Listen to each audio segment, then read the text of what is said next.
Good morning, welcome to Trade Live with IG with Sir Christopher Beecham and myself, Rich McDonald. It's Monday the 15th of December. It is. It's getting ever closer.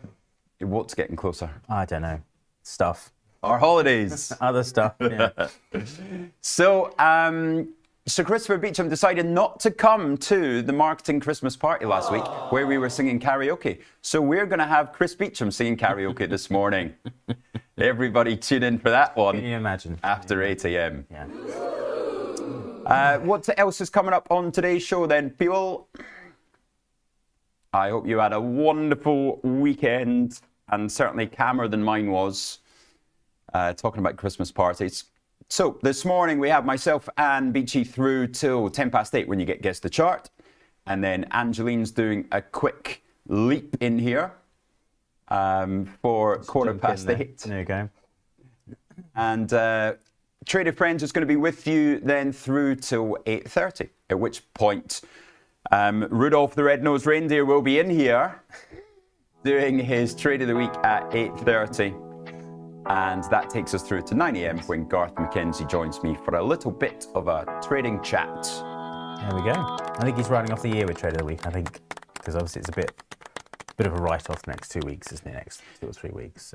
So last week's was the last one. Is this a kind of? This is just kind of the wash-up. Yes, because it's a lap of honour, isn't it? It is really, because I think he's done really well. Another double-digit return, so 20% or so, I think it is. 19 point something. That was at Brevin. We were up, I think, 19.9 going into the last week, and it was like, right, come on, it's got to be 20. It's got to be 20. And did you make it? So we made it just over the line. Just a nice little. What would that have been? $4 billion. It's a wonder how you manage, really, isn't it? How was your weekend then? Still didn't get paid. No. It was a eventful weekend. Yeah, very enjoyable. It's good. Bit of exercise, bit of then it was our lads' Christmas party. This was our 20th year of lads' Christmas party. Gosh. Do they get earlier and earlier in the evening? What's that, sorry? Do they get earlier and earlier every evening because you get older and older? They actually do, you know. That's funny. I hadn't thought about that, but we 2005 we started at TGI Fridays for our Christmas dinner, and then we went out in the West End. And this year it was the Big Easy. Oh, so we were at the Big Easy. Mm-hmm. Pretended it was my friend's birthday, got them to sing Happy Birthday to him, and then went on to bit of not as much dancing, and I did a Cinderella. I was home by midnight. Oh, because you turned into a pumpkin afterwards. What about yourself? We bought the Christmas tree. Bit late, isn't it? But we can never manage to make it stay alive longer, about the 28th of December. Right. So by the 29th, it's just turned into this dry stick in the corner. So we delay it. I don't think you should get it too early. I'd probably get it later than even that, but yeah, that's just a personal thing. But yeah, we had breakfast with Father Christmas for the youngest one on Saturday morning, and then got the tree, decorated the tree. The youngest one being 21? Yeah. It's not allowed to sit on the knee anymore. No, he loved it. He's 6 in 2 weeks' time. Thank you, Gallery. 6 in 2 weeks' time. And I think it's the first time he's really got excited about Christmas properly, actually. Last year it was beginning to get excited, but this year's really taken to it like a duck to water. So. And he's in that beautiful sort of window of being able to appreciate it and still believing. Yes, exactly. Whereas the 15-year-olds watch what I say. Exactly. The 15-year-olds are kind of, yeah, I don't get anything for Christmas anymore. Well, they'll be going out to get drunk on Christmas Eve, won't they? Bloody not be. Oh, we got Beachy to swear. It's a cracking morning. Gonna happen eventually. Let's go. Right, overnight action. Let's see what happened on Friday. Ooh, what a mess. A mess indeed it was. A bit of a messy end to the week, wasn't it? Because you had Thursday, we had Wednesday, and obviously Oracle spoiled the party, and then Thursday, I think nobody cares about Oracle, and it went up again. We thought, oh, we're fine now. Feds cut rates, Santa rally, blah, blah, blah, and then no. Friday was quite the nasty move, wasn't it? Broadcom was not meant to do this to us. No. Broadcom was the hope, the leader. Boom. Everything else with it, really. Down 11.5%. Oracle down 5%. AMD down 5%. Intel down 4%. Nvidia down 2.5%. And of course, if you looked at the Dow, it was much less badly affected because of its low weighting. So it feels like this was, again, the much vaunted rotation. And people were just taking out everything Nope. Stay up. that was tech related and buying non-tech, because there you are.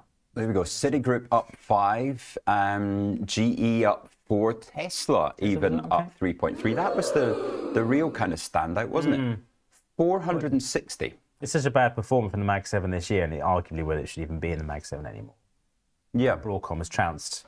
Broadcom has trounced every one of the Mag 7, apart, and is even 10 percentage points ahead of Alphabet is the one. It's sorry, I can't get my words out, but yeah, it's if anything is Mag, it's Broadcom. The thing that really jumps out to me on that is Eli Lilly. Of course, Eli Lilly was languishing around the 750 to 800 mark. Because I remember having call options on these that were going to expire in October.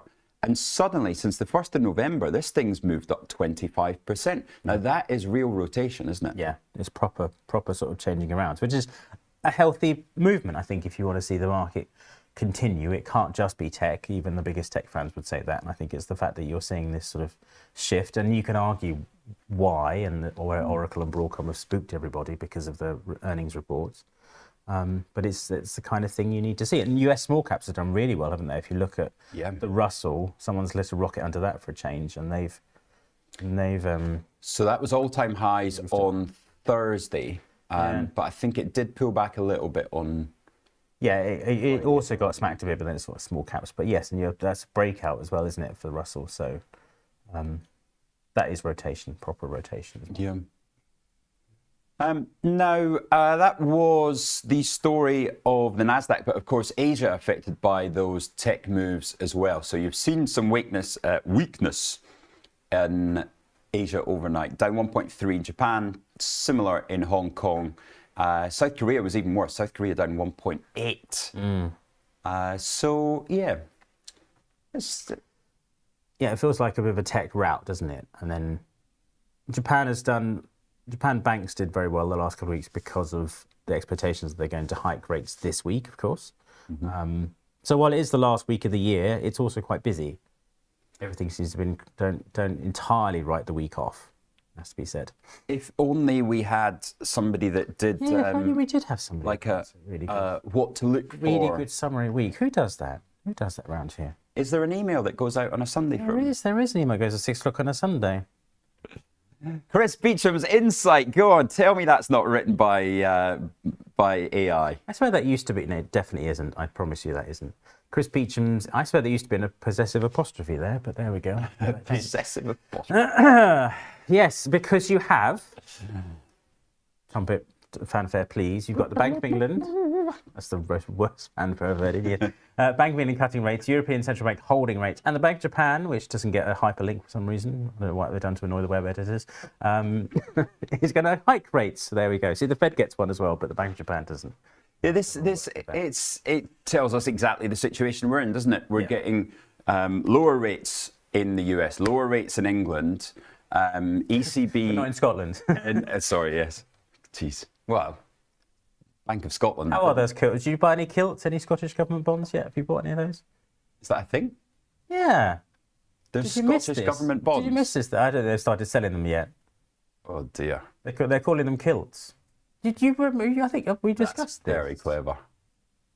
I would not buy any kilts now. I mean, now that we're at the World Cup, then better for the nation. The economy could be thriving next summer. There you go. Because of course the economy is the pubs. Yeah. So you can say that. I can't. Right. Let's go back onto that. Yeah. So we're getting rate cuts. Europe is now in its trough. European Central Bank rates at their lowest they're going to get, but Bank of Japan increasing. So this is starting to put a few tremors through the rates market, isn't it? A bit of divergence between these various central banks is quite interesting, isn't it, really? That it's not all moving in lockstep, really. So. Nike reporting this week, and along with Micron. Yeah. So it's not quite an empty week. In fact, it does feel a lot busier than you'd expect for the middle of December. And you get flash PMIs tomorrow as well. The round of them start overnight. UK employment figures, German ZEW. It is actually quite busy. And that's and just of the course, start payrolls. Right, payroll. So listen up, everybody, because this is important. Otherwise, you are going to be looking at a blank screen tomorrow morning. Tomorrow, we are switching things up. We are bringing you live coverage of the non-farm payrolls from 1:28 p.m. Myself and Piers Buckworth are going to be here to give you live reaction to as those non-farm payrolls hit the tape. Then we're going to be doing our normal segment of single stock updates and Piers' thoughts. Then we're going to be taking a look at some of the worst analyst calls of the year. This was Piers sometimes mentions this on his TikTok. He loves a bit of a rant about an analyst. So we're going to be looking at whether these research targets actually mean anything. And then we're going to do a live US Open. So hopefully there'll be a few things to trade around that Open. The excitement. So join us, 1:28 p.m. tomorrow through till about 2:45, or when we've made some money. But no show in the morning, right? So that's the important one. Yeah, the gallery gets to sleep in as well, I suppose. Yeah, he needs it. Phil's got 2 Christmas parties this week. Has he? I didn't know he was that popular. Which Christmas parties is he going to? Yeah, someone else's. Strange, isn't it? Was Angelina in good form on Friday? Because I noticed her having a few drinks on Thursday night. I didn't see her Friday because I did fast markets with Luke, so I presume she was sitting in a darkened corner with a towel over her head. I don't know. She was singing Angels about 9:30 p.m. in the karaoke. You see, I'm so disappointed to have missed it. You didn't. You weren't there, no? No. How come? Because I'd rather not. Are you part of marketing? I've never, ever done karaoke in my life. I'm not about to start now. What would be? I don't want to watch people sing badly. I don't know. I can't. Yeah. Thanks, Gallery. So, right, back to it then. So, sorry. NFPs are expecting, it says 10,000 here, but 10,000 is the figure I took off trading economics, so you can check that. I thought it was a bit higher than that, maybe about 40 or 50. This is November's payrolls. Does anybody really? I can't say does anybody care because you're doing a live show around it, so obviously you should care because it is important. Well, I think it could be negative. I actually think this one. How do you think the market reacts if you get a negative? How does it react? If you get a negative? It depends how negative it is, and it depends what the unemployment rate is. So forecast 4.6% unemployment. If that comes in at 4.7 and it's a negative number, I think we go down, because I think you've got to start, because the rotation has now been out of tech into the real economy, and the real economy is then proved to be I'm going to take issue with your phrase, the real economy, but anyway, let's carry on for now. Even though, 40% of GDP growth is from tech. Which one is the real economy, anyway? It's true. Well, the one where people work.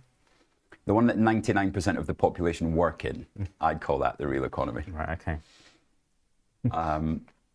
And not just because they don't pay tax in international waters. And so all their numbers are higher because they don't pay tax to any other governments. Anyway. Carry on with the week ahead. Wednesday, you've got UK inflation, German IFO. Thursday, that's the big day, isn't it? Yeah, busy day. Because the US inflation as well. It's really all action-packed, actually, for this week. So US inflation expected. Are we expecting inflation anyway? I think it's still the forecast because, of course, it's still slightly mucked up because of the shutdown. The bank meeting to cut 25 basis points to some belated good news for a beleaguered government. Of course, after the budget, because that still continues to rumble already, because you had negative GDP for the UK on Friday, didn't you? Which is not good. Not good at all.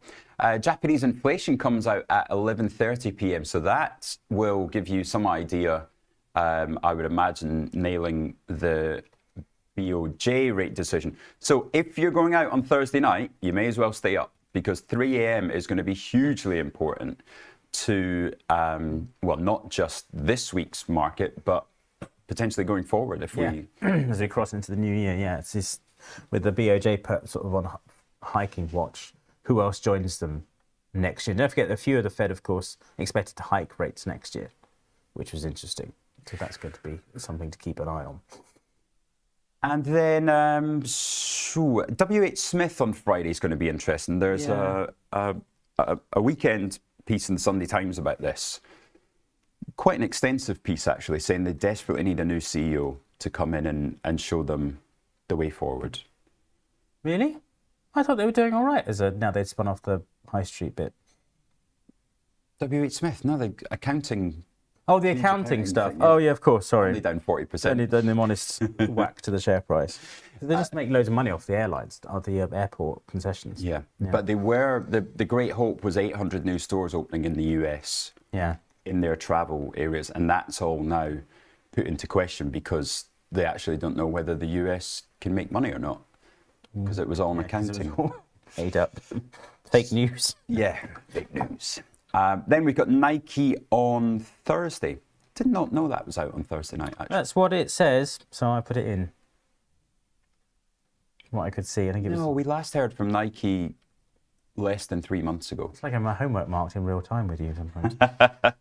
I will check the Nike one. Yes, we'll check that for fake news as well. And then dividends, what is going to pay for your Christmas presents? It is United Utilities and Games Workshop, along with Halma. What does Halma do? Don't know Halma. They changed their name from something else. Boss.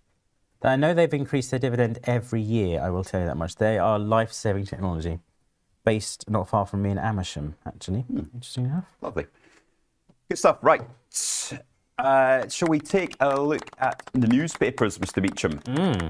We've got somebody from Trustpilot sitting on the desk. That's not the right place to sit when you're at work, is it? Just shows you're an exciting, go-getting CEO, not traditional enough to sit on chairs and be boring. So I've and his dirty feet on the desk as well.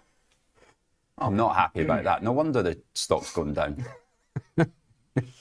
Somebody tell him. Or is that the guy? No, that's Grizzly Research. That's a good name, isn't it? Yeah, Grizzly Research. They've made 1.5 million. Then cashed out when the share price. I love it how it's always that linger around short sellers as if there's some kind of bunch of spivs rather than actual sensible research saying the company's overvalued. Talk about the telephone box in there as well. Just tick the boxes for a tedious tech office, really. Yeah, it really is, isn't it?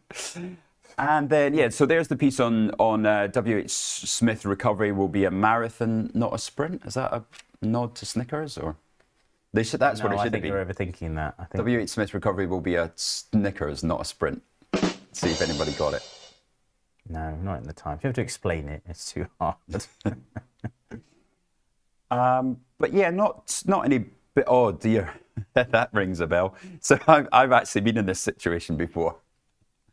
I tried to reverse into a parking space up a ski resort in New Zealand and ended up in that situation. We'll get a picture up for after the break because it's highly embarrassing and it was entirely my own fault. We were lucky the car didn't topple actually. But yeah, we'll come back to that one. What else is in the news? Yeah, it is a slightly slow news day. Well, it is. No, I mean, that's just such a sad story in Australia. I don't think we can even talk about that because that is just horrific. Bitcoin and then stablecoin, just not much in the FT at all, really.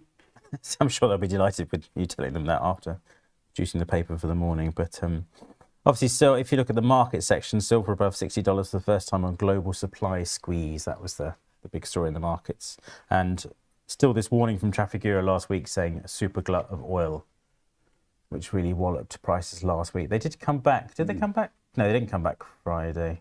A little bit overnight, but briefly touching the lowest levels back down to briefly below $57 a barrel last week on WTI. I don't know what to do with oil just now. The answer being nothing, but it looks ugly, but there's no way I'm going to short it. So why? Yeah, to be fair, with that trend, in the conversation we had this morning about sometimes you have to just not overthink it and just do the obvious. I think, yeah, there's a sense of, is this bearishness reaching a peak? And does that therefore mean if you only need a slight tweak of the numbers, does that start to see a recovery in oil prices? But admittedly, there is very little sign on that in the price action, does it? But it is right around that level where it's break even for those names in the US, the shale names. So you've got in theory, you've got a base there at say 50. Yeah. That's still 15% lower it could go, I guess. Yeah, exactly. This just looks uglier and uglier on the weekly chart. A very weak non-farm payroll number could actually send this lower. That's a good idea. That's a good possibility. Yeah. So maybe a daily put option tomorrow, because the vol won't sit in oil, will it? The vol will sit in the, elsewhere. Right, it is 7:51. Before we look at the upgrades and downgrades, then let's take a quick 2-minute break. I'll get up my most embarrassing picture, and we'll... Surely it's not your most embarrassing picture. It's pretty close. This was pretty embarrassing. But then, yeah, really quick. Oh, sorry, you are right. Nike is Thursday. Thank you. I don't make this stuff up, you know. I know it seems like I do. But... Here's a real quick cheat sheet there. So US Empire Manufacturing is today. You've got Lanai, the house builder. Then the TikTok sale deadline. Didn't realise that was tomorrow. You've got FOM speakers on Wednesday, Waller and Williams. And a bad comedy duo. Yeah, FedEx as well on Thursday. Now looking. So the takeaway for, I think this is from Goldman's, the market rotation broadens beyond mega cap AI. You've got elevated single stock vol versus stable index vol. So the constituents are moving in a volatile way, but the index is hardly moving. And watch out for re-rating chances in IT services and the apps and internet turnarounds. And does the NFP and central bank outcomes trigger a late December vol shift? We'll leave you with that question as we take a quick 2 minutes. We'll see you for the London Stock Exchange Open shortly.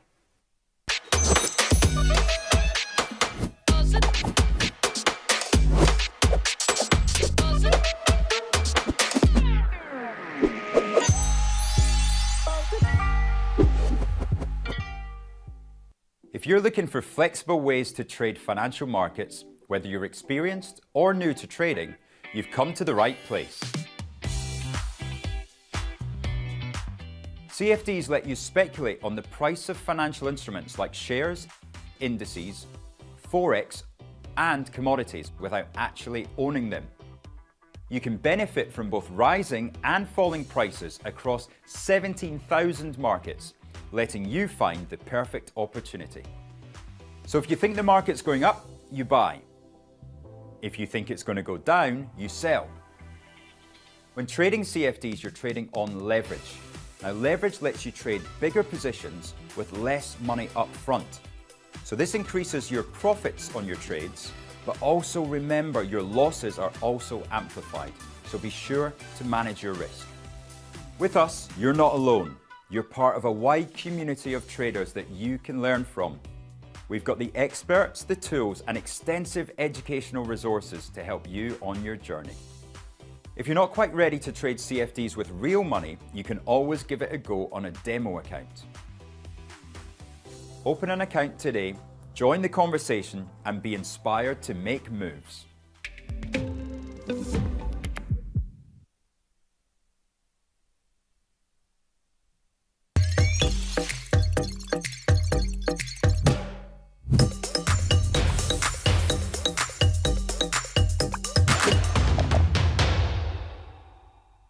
Welcome to the Art of Investing, a brand new podcast to help you achieve your investing goals.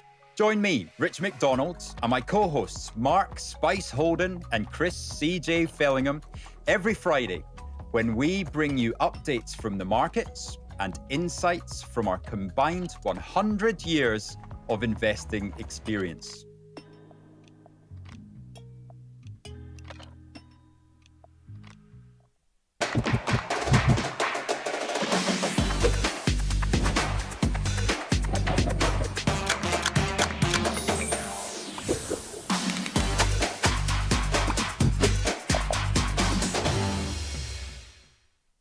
Do you like the sound of tax-free trading?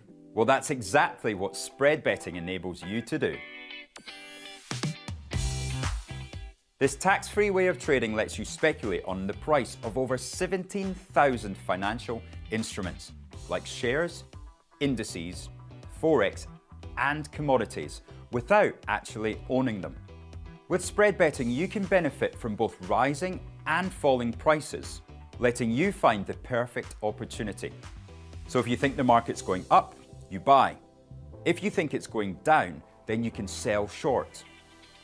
Not only is spread betting exempt from capital gains tax, but it's also commission-free. All you pay is the spread. With us, you're not alone. You're part of a wide community of traders that you can learn from. We've got the experts, the tools, and extensive educational resources to help you on your journey. If you're not quite ready to trade with real money, you can always give it a go on a demo account. Open an account today, join the conversation, and be inspired to make moves.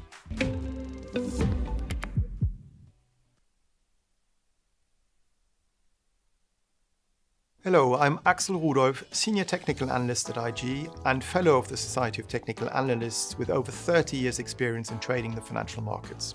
Every Monday I break down a carefully selected trade setup live in my Trade of the Week. Whether you're new to trading or have years of experience, Trade of the Week will help you to generate powerful trade ideas and execute them with precision using stop losses and profit targets. So if you're looking to enhance your skills and boost your confidence in the markets, join me every Monday for my Trade of the Week live on Trade Live with IG.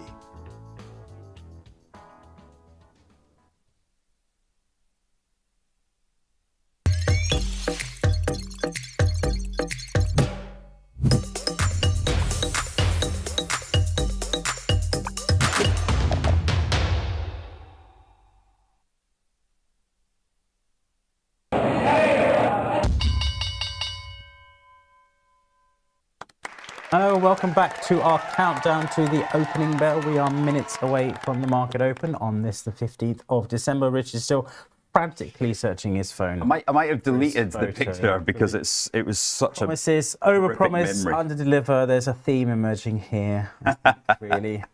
Not like what you get with Trade of the Week, of course, but that's another matter. So what are we expecting?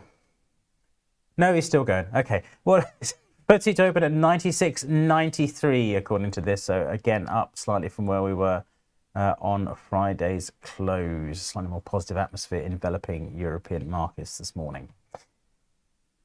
Diageo started to rally last week, so I'm going to be watching that on the open. Very happy to see it up at 16.64, managing to get in there at £16, Chris Beecham. 16 whole pounds. Will we see it ever below £16 again? No, it could be the bargain of the century if you're brave enough to stand in front of that train.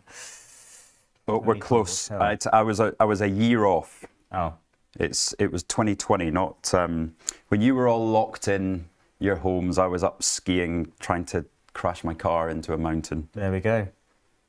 Still hope yet, I suppose, at some point. Somebody might make it. DAX opening at 24,320. That's going to be a nice change from where we were because that's a decent bounce on that index from the lows about almost a month ago now. We were about 1,400 points lower than we are now. So that was a big area of support.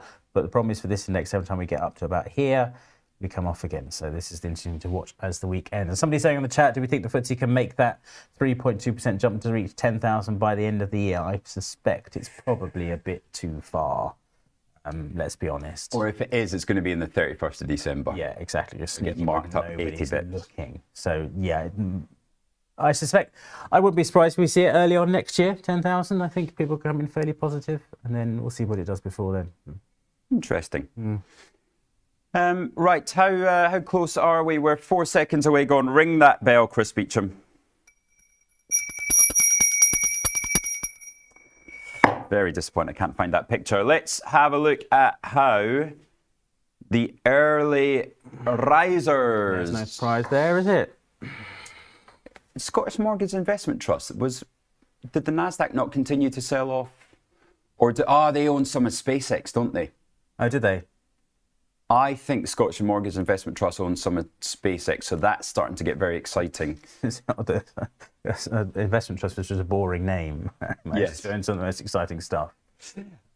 Remind us why that would be good news if they own some of SpaceX. Chris. Because SpaceX planning to IPO next year. I think CNBC was saying that 800 billion IPO, which is down a little bit from where we were last week. I think it was 1.5 trillion. Well, it sounds a little bit low to me. Bouncing around. On the IG platform, you can actually speculate where SpaceX will be on the close of play on day one of its IPO. And it sounds like that's getting closer.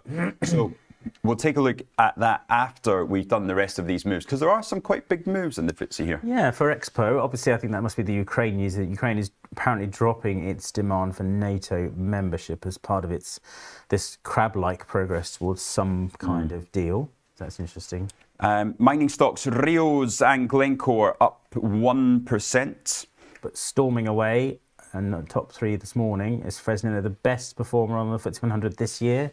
Absolutely bonkers year for Fresnillo. Is it the top one of the year? It still was, yeah, when I checked on Friday. So an absolute rocket, Then unsurprisingly. we got ABF down 1%. That is across Primark, St James's Place, and Reckitt's also down 1%. And the rest, not too much to talk about, really. No, it's a day of sparse RNS. I didn't really spot anything particularly weighty this morning in terms of news. Would you like to know your big European movers, Chris? I'd be delighted.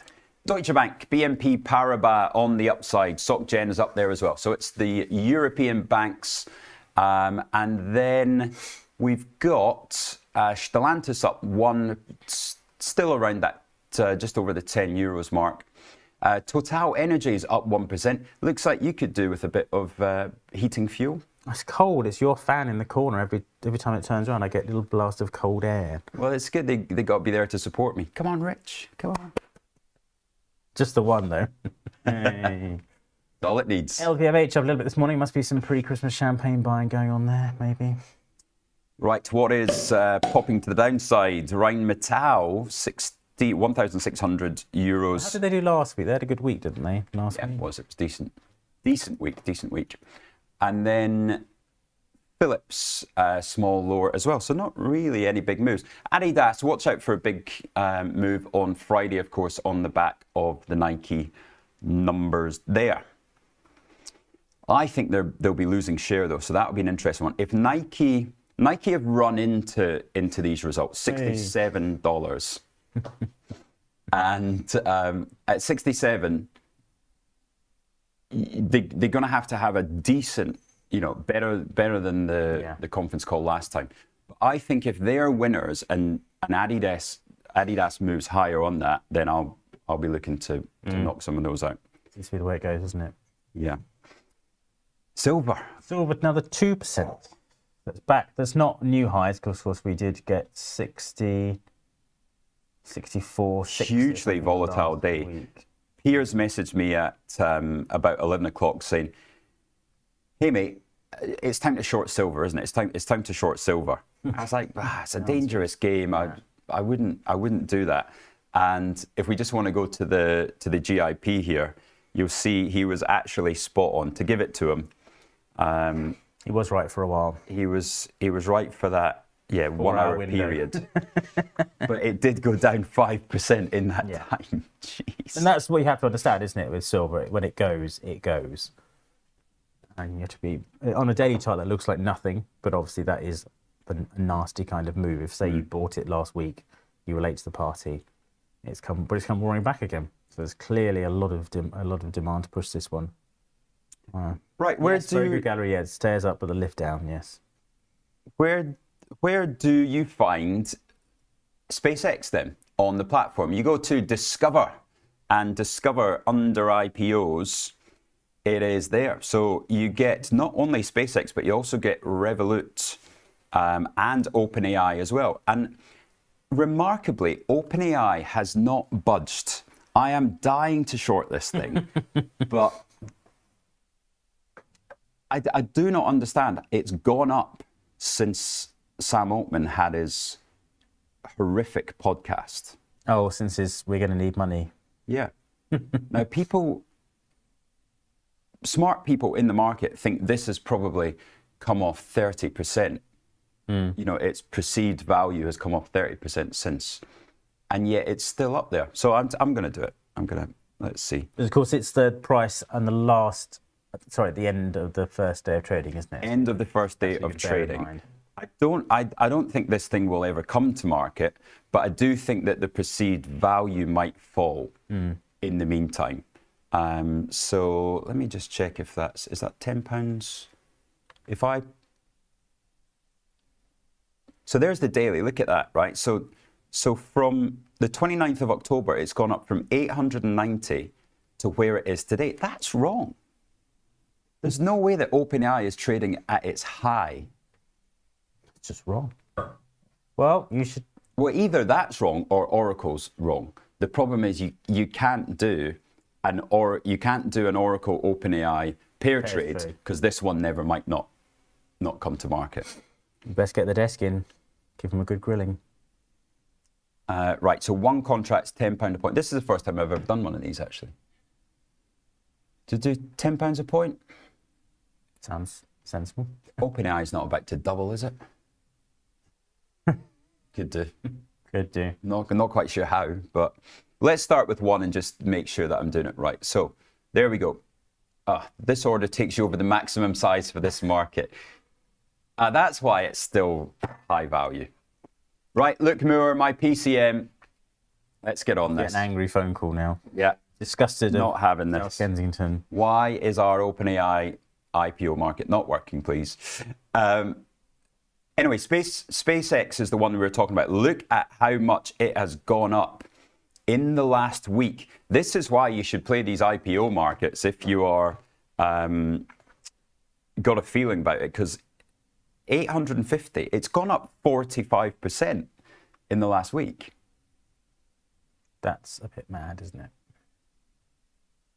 That's incredible. So that's why you're getting repricing of things. I wonder if it's done enough yet. So we go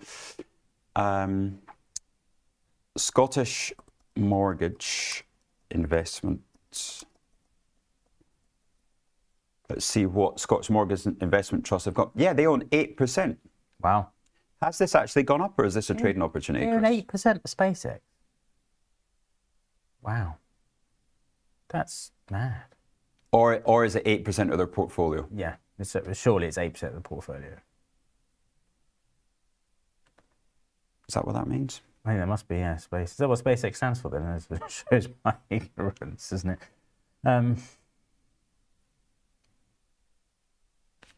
Quite clever, actually, isn't it, the way they do it?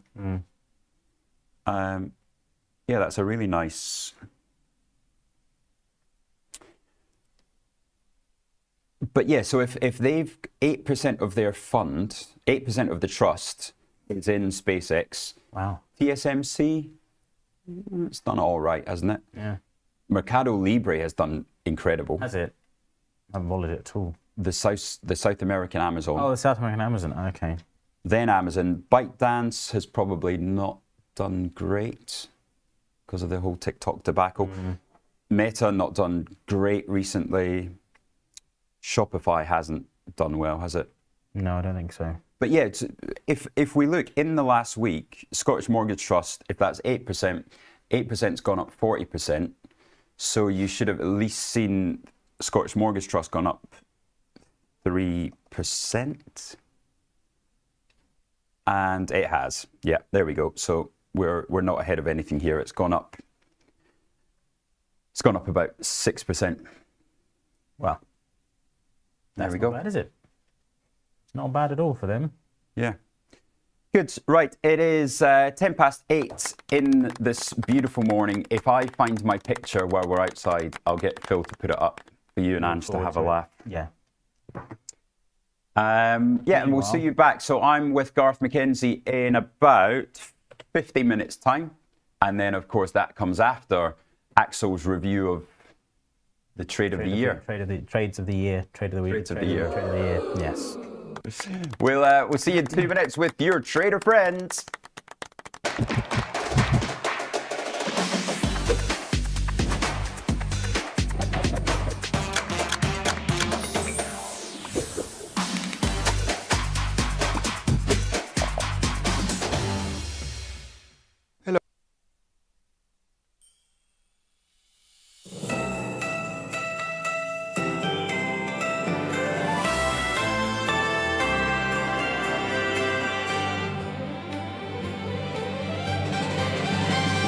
Wake up to the chime of a Christmas start, jingle in my soul, fire in my heart.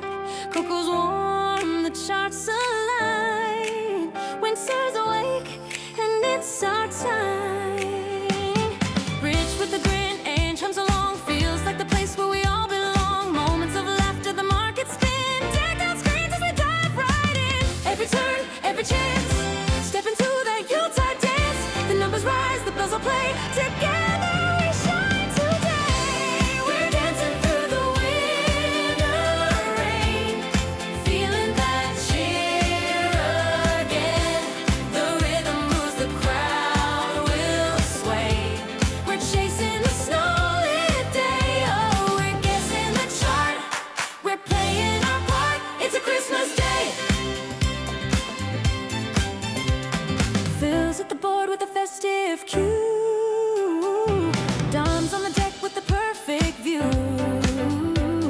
Axel's got fire, Pierre's got the spin. The market hums as the lights rush in. We've got the crowd, the string, the spark, that cozy glow before it's dark. It's not advice, just Christmas tune that keeps us moving past the moon. Every beat, every start, warmth awakens every heart. The world turns gold and we can't deny we shine beneath December sky. We're dancing through the winter rain, feeling that cheer again. The rhythm moves, the crowd will sway.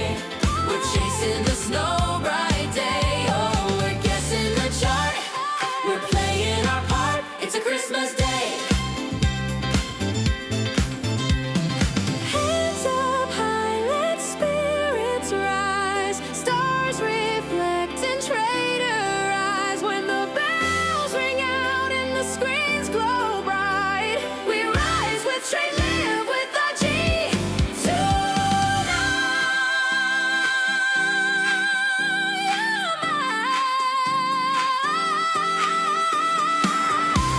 We're dancing through the winter rain, feeling that cheer again. The rhythm moves, the crowd will sway. We're chasing the snow-lit day. Oh, we're guessing the chart. We're playing our part. It's a Christmas day.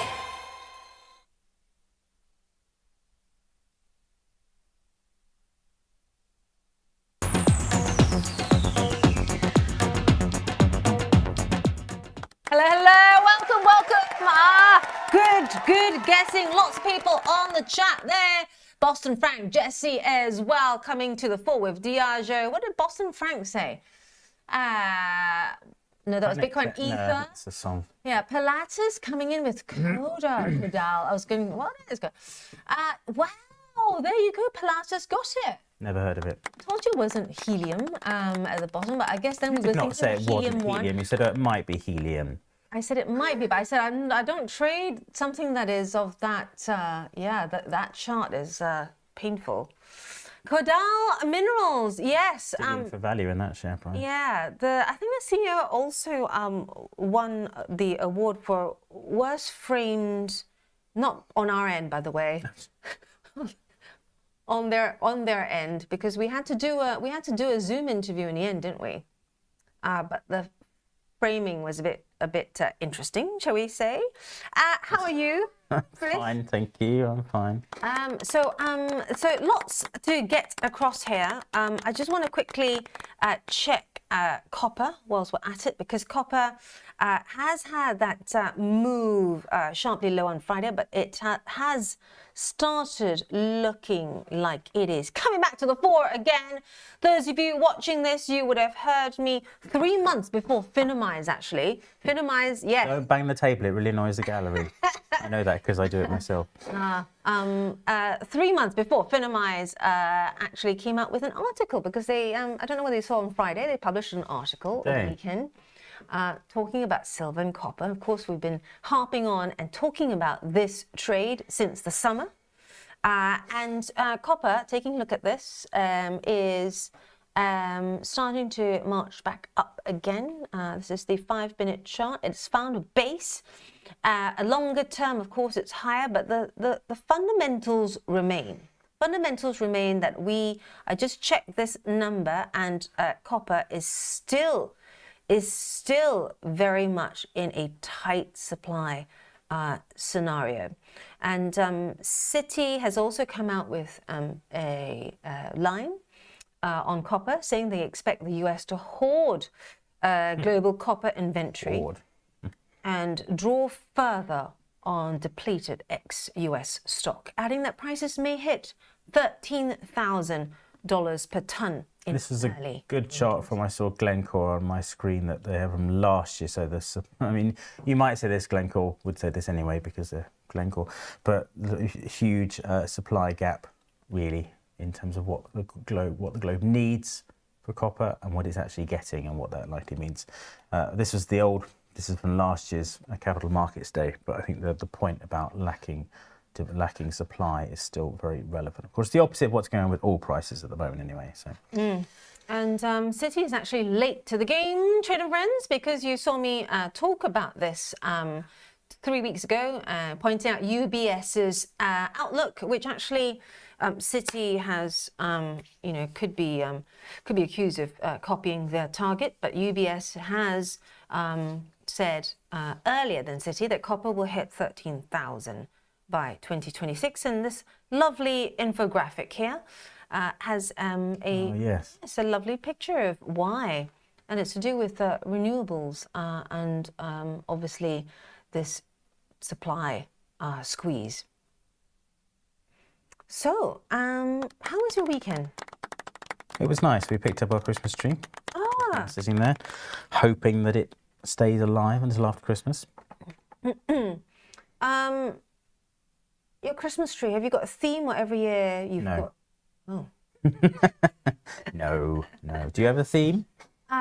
It's gold this year, a bit like Karing's shares. So let's have a look at Karing. You call that a handbrake turn rather than a segue. But anyway, let's do Karing. Take a look at that. This is what I was outside busy looking at when producer Phil came out and went, Ange, is your mic and your IFB turned on? Look at that, up more than 3.7%. And what's that doing? So Karing, let's just have a quick look. It is one of those that has been beaten down quite a bit recently. However, there's all this chatter, which I'm sure you're aware of, that we could start seeing Chinese demand come back, and many of the consumer names that have been beaten down, that are exposed to China, are starting to have the same mood music as well. There's no official line just yet. But I'm wondering whether this is down to all of that. We've got Andrew McKilvey also coming to the fore. What about that 5-year chart in Karing, of course, because it's not pretty. It is not pretty at all, and so is that the low? Was that the low from earlier this year? Well, you can see on Andrew's golden line there, where I thought maybe the low was there, but it dipped even further. Spoiler alert, it wasn't. No, but thank God I didn't go in then. But seriously, if you look at all the other luxury drinks makers, your tobacco stocks, you'll see many of them saying that perhaps Chinese demand is has been dire for so long that it can't. It's bottoming out now. Yeah. And what you like about that chart, of course, is the fact that you had that rally. It's a new higher high, and when it pulled back over the last couple of weeks, it stayed above that high from earlier in the year. So that is the kind of constructive price action you want to see. I think it's not definite that it's in, and obviously it's been an absolutely stonking collapse over 4 years. But maybe there is reason to be more optimistic now at that point. And as Chris was talking about that, I put that yellow line there because Andrew's safer but later is I like getting in when it breaks above all the EMAs there. At the moment, it hasn't quite done that yet. No, but it's going in that way. Yeah, it's looking promising. It's looking promising. Point about trying to call turns is always dangerous in markets. You can get it right, but often you're waiting. So say if you missed the bounce from May, you had a decent pullback the last couple of months. Actually, sorry, that's a weekly chart, and it seems to have started to recover. So that's you missed the opening bounce, but maybe if there's 2 or 3 years in this, you can look towards the longer term rally. And what's also really cool is you can use the IG platform to give yourself reminders. So you can see one that I've put in before, and actually it has kind of come true. It says here, watching 150 for potential entry, change of mind before 200. So, this just gives you that discipline that you really need when trading. And I found that if I ever had to pick any worse and trades ever, it would be ones that were done, in an airport lounge, waiting to board a train. Yeah, those sort of things. Put notes for yourself and use that function. Let's have a look at Filtronic, because I can hear producer Phil in my ear saying that someone has called for this. Caught short. Nice handle. Filtronic, you hear me talk about this quite a bit with Luke Moore. I do like this chart. It's got that nice base that's formed at around 116, which Axel will be very pleased that I'm using these words, which really respects inverse polarity here. Yes, it's one of Axel's favourite phrases. I've not really seen it used before, and then he uses it all the time. But the share price has gone from 17p to 150 in the space of just over 2 years. Defence most, isn't it, Filtronic? So got the magic words in there. If you don't want to touch tech, you've got defence instead. So absolutely storming performance. And there you go, is your surge to record highs. So it's like the weekly chart, and then it's spent weeks and weeks coming down and then consolidating. It obviously did find a low eventually, and it's now started to look more constructive once again. So it has been a tough dip, this one, because it's been so drawn out.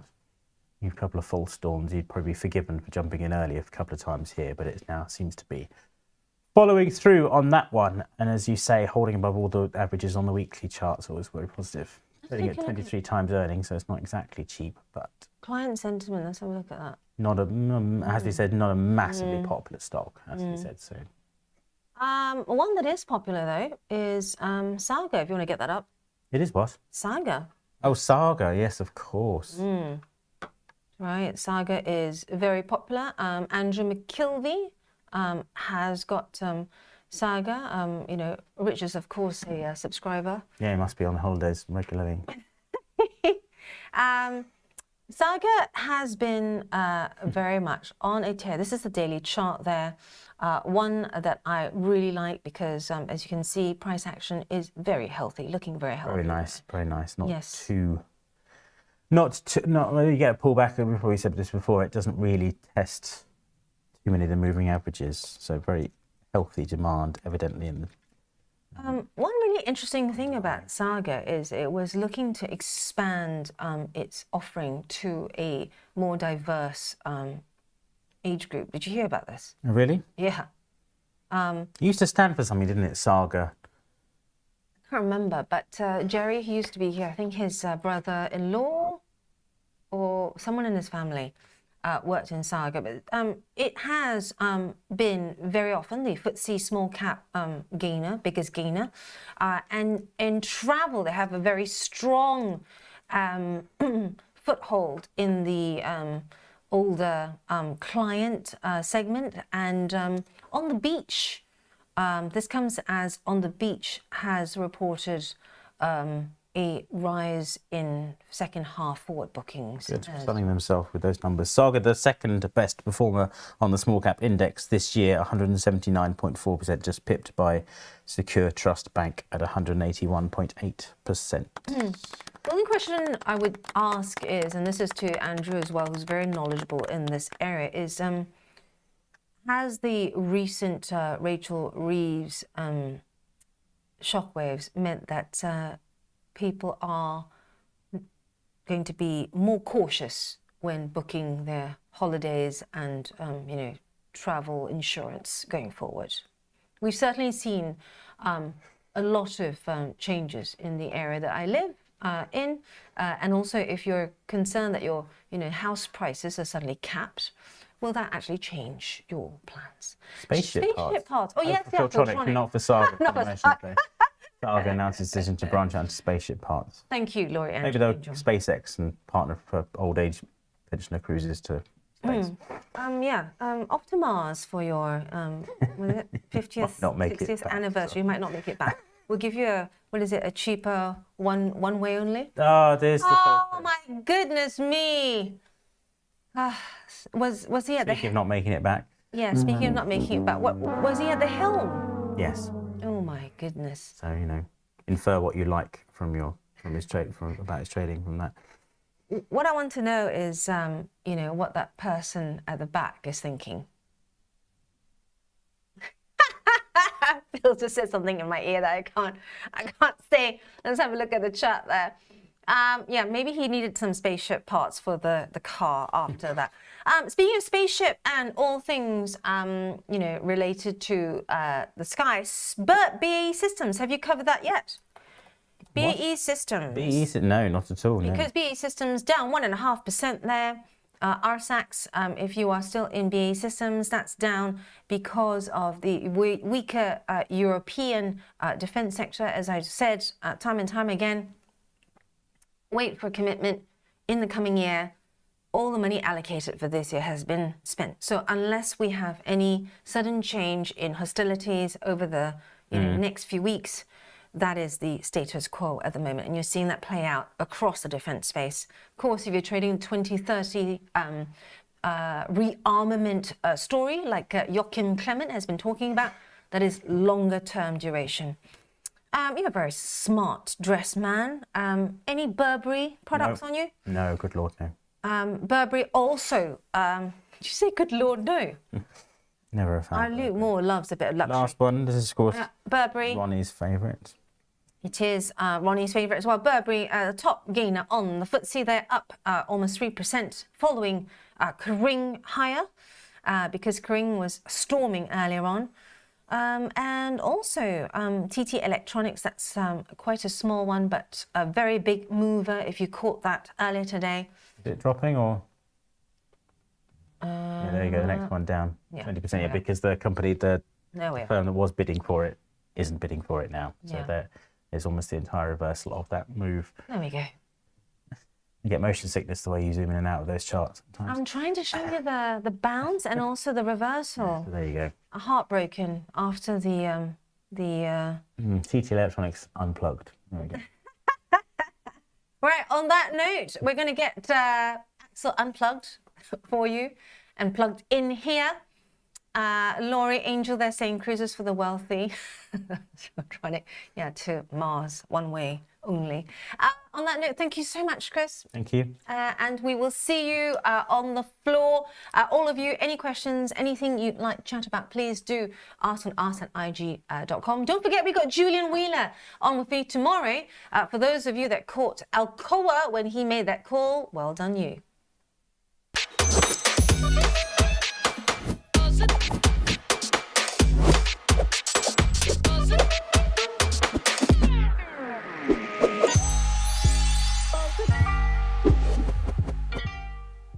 Welcome to The Art of Investing, a brand new podcast to help you achieve your investing goals. I've seen at first hand the power of the wealth creation that one has been able to obtain from this industry. What we're going to do is we're going to put it into action by creating our own model portfolio. We're going to be talking about the big indices that are around the world, because that is probably some of the safest ways for you to invest your money. We need to bring this to everybody and help them then take control of their own investment story. Join me, Rich McDonald, and my co-hosts Mark Spice Holden and Chris CJ Fellingham every Friday when we bring you updates from the markets and insights from our combined 100 years of investing experience.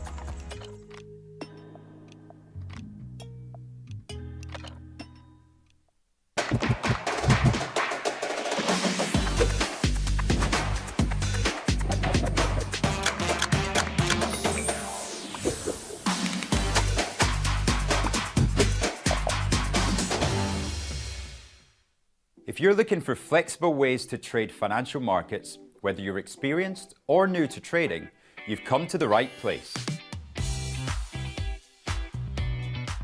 CFDs let you speculate on the price of financial instruments like shares, indices, forex, and commodities without actually owning them.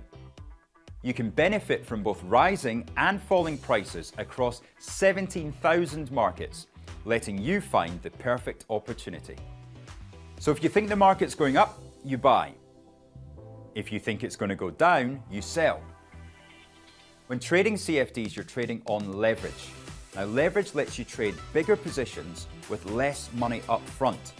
So this increases your profits on your trades, but also remember your losses are also amplified.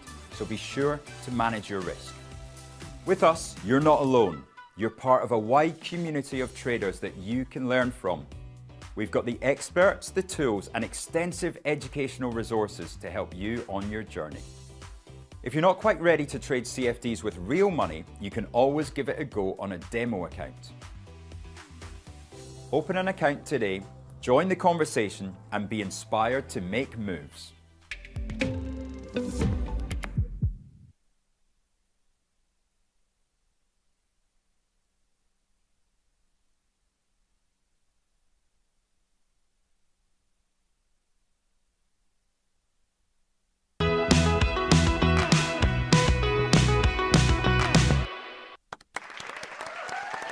Hello and welcome to this, the last trade of the week of 2025. And what I will do this week is not to come up with a trade idea, because it's a good time of the year to just take things easy, stop trading, think about what you've done during the year and try to improve things for next year. So let's look at our stats. As you know, if you watched last week's trade of the week, we made over 20% by risking 2% of capital per trade. And I'll explain to you what that actually means in a minute. But if you look at the graphs, you can see here that over the last 7 years, trade of the week on average has made a return of plus 19%, risking just 2% of capital per trade. So you can consistently make really good returns. You can see here the last 3 years since 2023 is down to mainly me, up about 25%. And as I said, we were up 20% this year. So let's just look at the numbers. You can see what we do is for every trade of the week, we write down all of these trades, and we will actually zoom in now so I can show you what I'm actually doing here. So we put the date down, and you should have a trading plan as well and write things down, because that way you can analyze what you've actually done, where you went right, where you went wrong, and so forth. So you have your date, then the direction of your trade. Is it long? Are you buying? Is it short? Are you selling? And then the asset. In this case, it was Tesla in January, or in February, for example, euro dollar. Let's just go back to the Tesla one. Your entry level, and then straight away you decide where your stop loss is, your exit in case of things going wrong. Because this distance here, you can write that down there, this distance will determine your trading size. Why? Because if you have £10,000 available to you, that's our fictitious account, we will risk 2% of that. 2% of £10,000 is £200. If you then add the spread, here we added 0.01% for the spread, that means you can lose £201, which we did lose on Tesla. We got this trade wrong. But what I'm basically doing is I'm taking the distance, the stop loss distance, divided by my risk, my £200, and that gives me my trading size. In this case, I could have traded 5 pence per point on the Tesla spread bet. In case of euro dollar, let's look at this one here. You can see that the risk is 151 ticks between the entry level on the daily financial bet at 10,326 and the stop loss level at 10,175.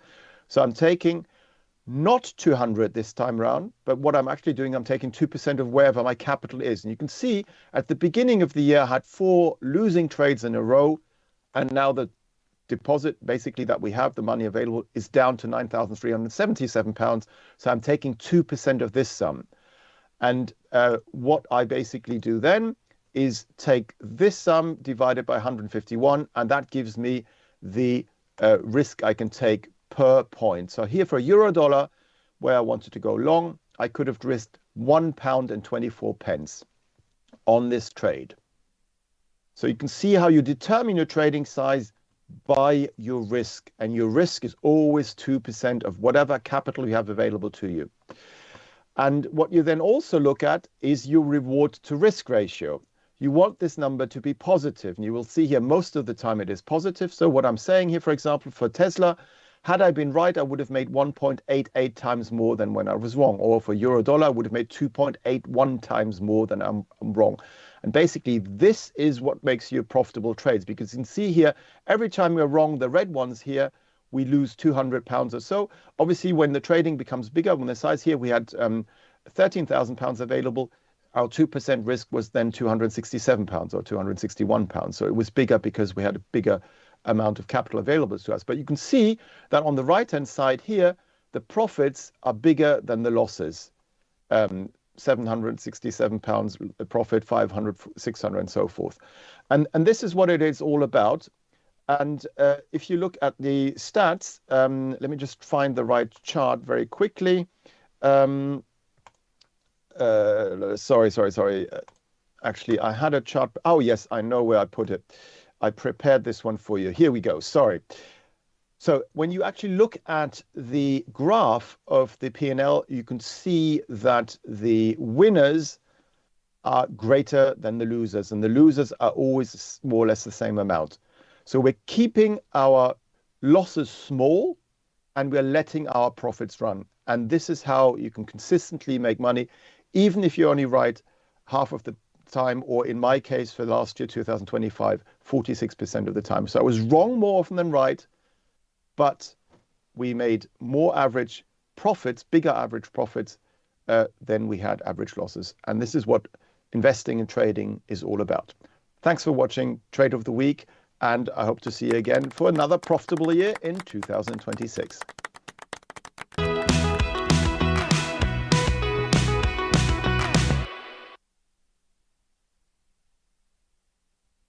Hello and welcome to Technically Speaking.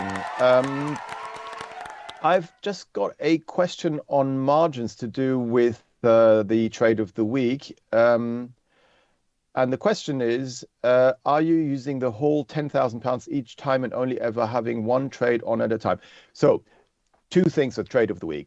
3 things, actually. First of all, I don't trade any and have never traded any of these setups.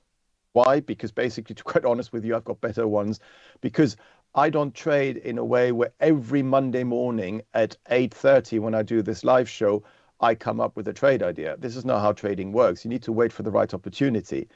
It's not every day at a certain specific time that you're going to pick the best trade setup. It doesn't work like that. But I have to come up with something, don't I? So I come up with an idea, and yes, I will then risk 2% of whatever capital we have available. At the beginning, we have 10,000 available. Then when it grows, obviously the account grows and the risk grows. When it reduces, the risk becomes smaller. So that's the first thing. Second thing is, in real life, for example, along S&P or NASDAQ, which we did at the beginning of last year in January, I would have kept those for the whole of the year. But if I just do that, it's a boring trade of the week show, so nobody's going to watch it. So I have to come up with a new one every week, and it's not always ideal. And obviously, if I did indices one week, if I do indices again the next week, it's the same trade, just on another market. So I'm switching things around to make it interesting. But again, this is not how trading works. You want the odds in your favor. Yes, you may want to diversify, but if you have some good trades on, especially with equities, you would tend to keep those. We can maybe do that next year and look at that. And the third point is basically with regards to margins. Some equities, for example, at the beginning of this year in 2025, I couldn't have traded because of margins, and the trading size was hypothetically too big. So I adjusted things there. But it really depends on your account size. Some clients have millions in their accounts. Other clients have £1,000 in their accounts.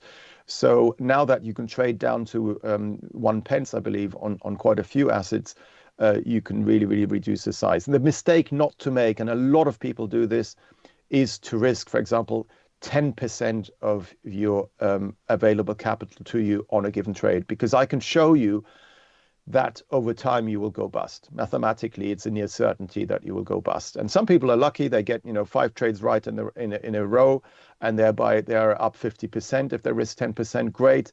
But all you need is a few ones that go wrong, and you lose everything.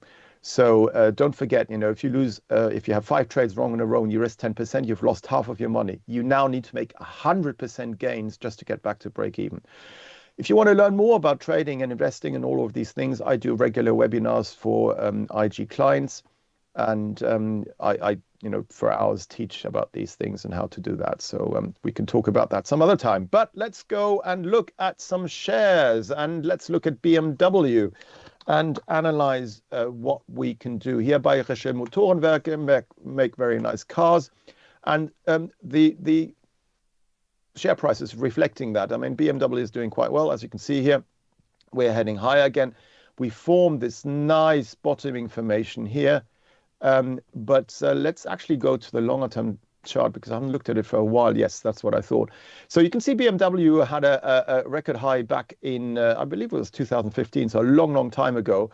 And then with the whole switch into EV, it basically lost a lot of market share to Tesla with regards to those cars. But now it's catching up, and I think, and that's my personal opinion, that more and more car manufacturers, now that they've started to produce reliable electric vehicles, will actually regain market share with regards to Tesla. Why? Because a lot of people tend to be very, very, especially for German cars, how shall I put it?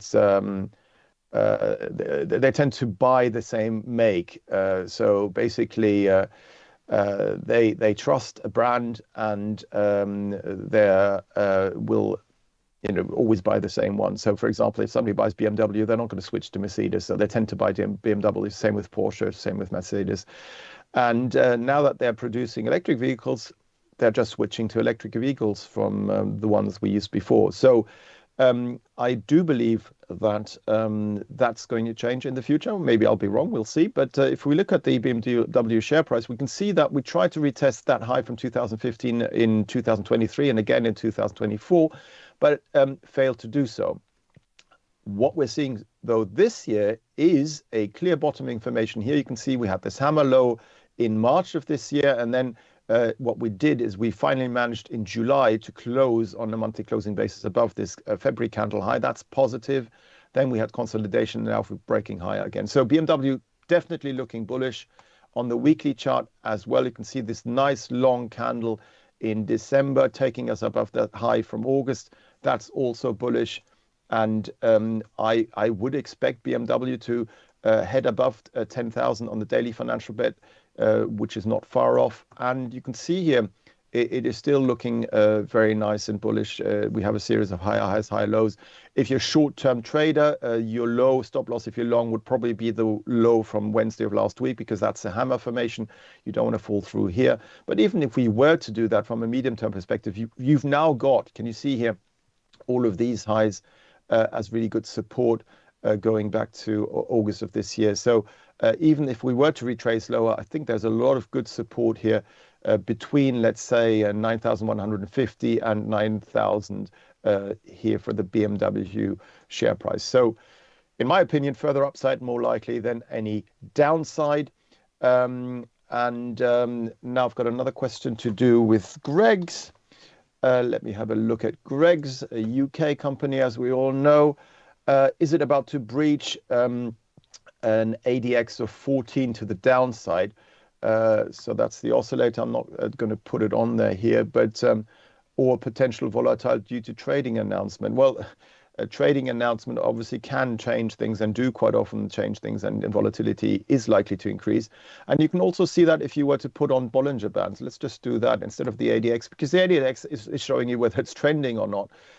But what the Bollinger Bands are doing is actually showing you whether you have tightening bands or not. And you can see here, actually, the bands did tighten around this period, but they're quite wide at the moment. So it's not like here where they tightened and then you had a big move. So maybe Bollinger Bands are not that interesting. So we might not get a big high volatility breakout here based on these. Let me just see what else we can see. Well, we're just consolidating. ADX, I mean, we can put the ADX on if you want me to, but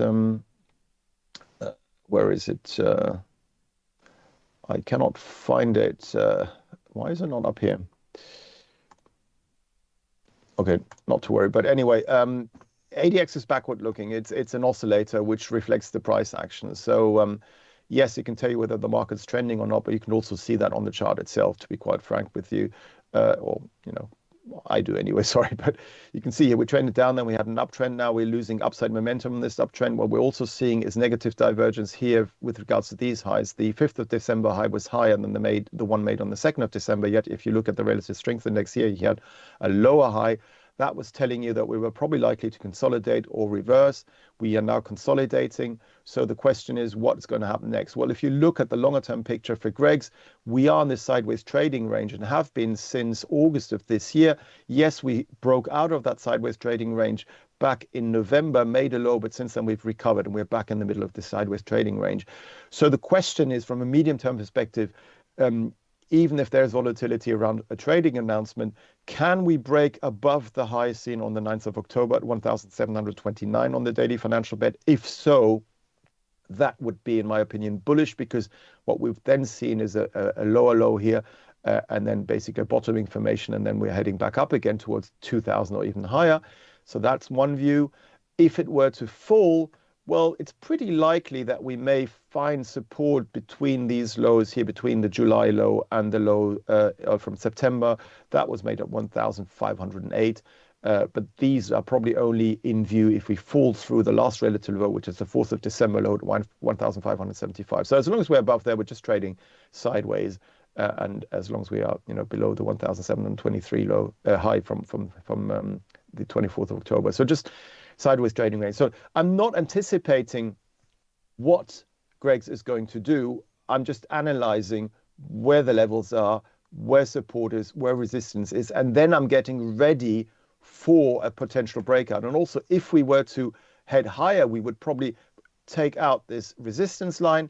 A break above here and a rise above the last reaction high would be bullish, but because this one is slightly lower than these two here, I would look for the breakout, as I said before, at 1,729, the 9th of October high as my reference point. If I close above there on a daily chart closing basis, it is bullish. If I fall through the 4th of December low, it is probably in the short term bearish. That's how I would look at this. IAG, the owners of British Airways, International Consolidated Airlines. Let's just have a look at this one. This is also bullish, if I remember. Yes, it is. And you can see here, we are clearly in a very nicely defined uptrend. And we did have a scare and did come down with this very sharp candle. That was really negative, and then we tried to retest that. And quite often, the halfway point of a candle is a good selling point here, because it's quite rare that you get a full reversal to the upside unless it's a high volatile environment. But here you had another selling point, then it went down, retested low, but held at that low, retested that high and held at that resistance, came off again. But now, what has changed? we managed to rise and close on Friday above these two last reaction highs. That is bullish. Also, the fact that we've got this big candle here followed by another big one is pointing higher. So I wouldn't be surprised if IAG has now resumed its long-term uptrend and is heading towards its high seen in November at 429 in the short term. So medium term, I'm still bullish as long as we stay above these lows from November. So I believe 366.5. No, 366.2 from the 10th of November low. So as long as we stay above there, this trend remains valid, and we are probably heading higher still. Now I've got another request for this one here. I don't know what this one is. Okay, MLG Oz Limited. I guess that's the one you wanted to look at, Andrew McKelvey. If not, let me know. So what's this one doing? Well, you can see here, I left the Bollinger Bands on. We have tight Bollinger Bands, so we're just trading sideways. The Bollinger Bands are telling us that the volatility is out of this stock here at the moment. But where are the reference points? Well, where's our last reaction high? That's the high seen from the 19th of November at 94 on the daily financial bet. Where's the low? That low here, which retested the low from earlier in the month. And this low from the 8th of December was made at 80.5. So we're just trading between 80.5 and 94 sideways. What's the longer term time frame? Where we were in an uptrend here pointing upwards, then we had a correction against the trend. Now we're trading sideways. So basically, this upward move is more important than the shorter one down move, because that seems to be the overwhelming trend. And therefore, basically, so we haven't, it's a relatively new one. We haven't got much data on there. So basically, we're still bullish. So in that case, if you're long from further down, stay long, have your stop loss below these lows here, below 80.5, and see whether we can take out the last reaction high now that we've broken through this downtrend line here, 3 touching points, and we closed above it on Wednesday. So that's bullish, but I want confirmation by us taking out this high from the 19th of November at 94. So a rise above there would most likely put this high here back on the map around 107, going back to middle of October of this year. So that's my view on this one here. Barclays, of course I have time for Barclays. And let me just have a look at that one, also bullish. You can see here doing very well indeed. A nice up move. And basically Barclays is in an uptrend, series of higher highs, higher lows. Every time it goes down, it has another up leg. Let's just see how much higher we can go. You can see a nice reversal here. Again, can you see how reversals quite often happen when you've got this final kick to the downside, stopping everybody out, people getting frustrated, and then you slowly turn. And then once you take out these previous highs, that's when the trend reversal happens. And actually, if you have something like this happening here, where you have a retest of these previous highs, and we had that on April, in April with Trump, then that's a very positive sign once you take out the hammer to the upside. So here, we're now trading at levels last seen in September of 2008. And the next upside target for Barclays is 475, and then the 500 mark. So Barclays clearly bullish. It's currently on track for its 4th consecutive month of gains. And if you're a short-term trader, basically your stop loss is probably, if you've been long here for the last, let's say, 2 or 3 weeks, probably above the 21st of November low. If you're a medium-term investor, your stop loss is probably, if you're long, above the 29th of August low here at 352.93, because these are the reaction lows here, which are important. But yeah, clearly in an uptrend, Barclays clearly heading towards 500. Looking bullish indeed.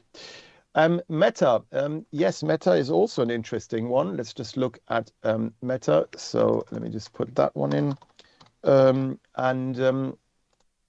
We can see that the 24-hour chart here is struggling a bit, isn't it? So what we saw with regards to the Meta share price is us falling through these reaction lows here all the way back to July of this year. And we had a very sharp candle to the downside and another big move down. And that basically negated the uptrend. And what is interesting is that since we bounced off this uptrend line here at the end of November, we went back to this resistance area here and failed at that previous resistance. So that's why you look at these previous lows, which then in the future become a resistance area. Now we've come off that and heading down again. So what are we seeing on the chart, irrespective of the fundamentals? Well, basically, since August of this year, we're seeing a series of lower highs and lower lows. That's the definition of a downtrend. This may just be a correction in a downtrend. So from a short-term perspective, as long as we stay below the 4th of December high at 68,686.5 on the daily financial bet, we are still in a downtrend. If we were to fall through the low seen from Wednesday from last week, we are likely to fall back towards this low here from the 23rd of May, and that's around 61,857. So yeah, for me, Meta is struggling a bit and it's not looking constructive unless we take out that high from the 4th of December. If you're a longer term investor, then you could either have a stop loss below the November low, or if you're really longer term, it probably, you can actually put it all the way below the April low, but that's a long way away. But yes, Meta, like a lot of these tech stocks, is coming off a bit as the froth of this very, very expensive technology sector is coming off a bit as investors are rotating out of tech into other markets, which is why last week the S&P 500 and the Dow have made new record highs whilst the Nasdaq didn't. So that's what's going on there. DB, I don't know what do you mean, Deutsche Bank or oh no, is that just your name? Okay, sorry. BTC Bitcoin, yeah. Let's just have a look at Bitcoin.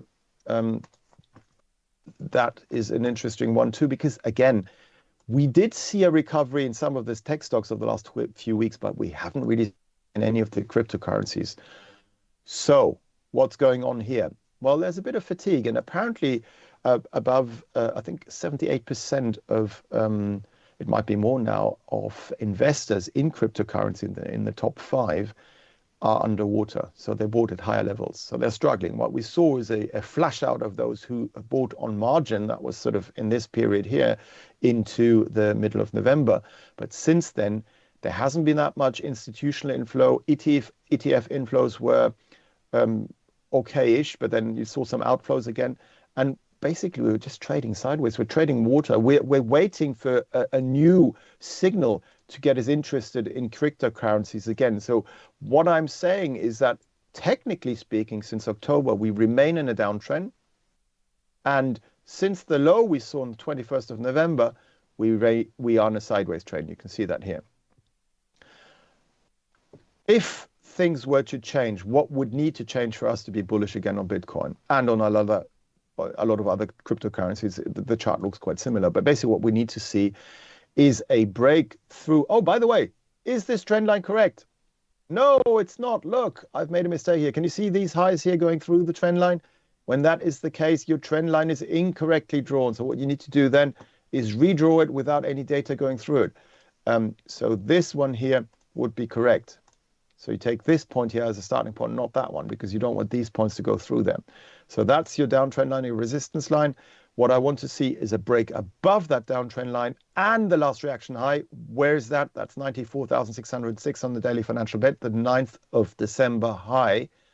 That needs to be taken out on the daily chart closing basis. In that case, we have a trend line break and a break above the last relative high, which is also a break above the high seen on the 3rd of December. And that would then probably take us back towards the 100,000 mark. But we've got a lot of resistance here. I mean, if I go back and zoom out, can you see all of these lows here? June and also early June and May. I mean, they're sort of between 97,000 and also the low here in the middle of October, 97,000 to 103,500.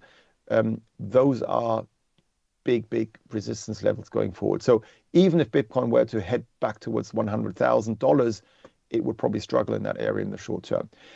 Now, what happens if we continue to slide?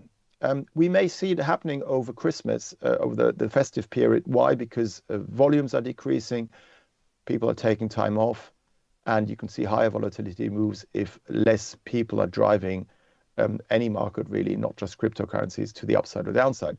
So here, if we were to see a fall through the low we saw on Sunday and that for Bitcoin is around 87,567.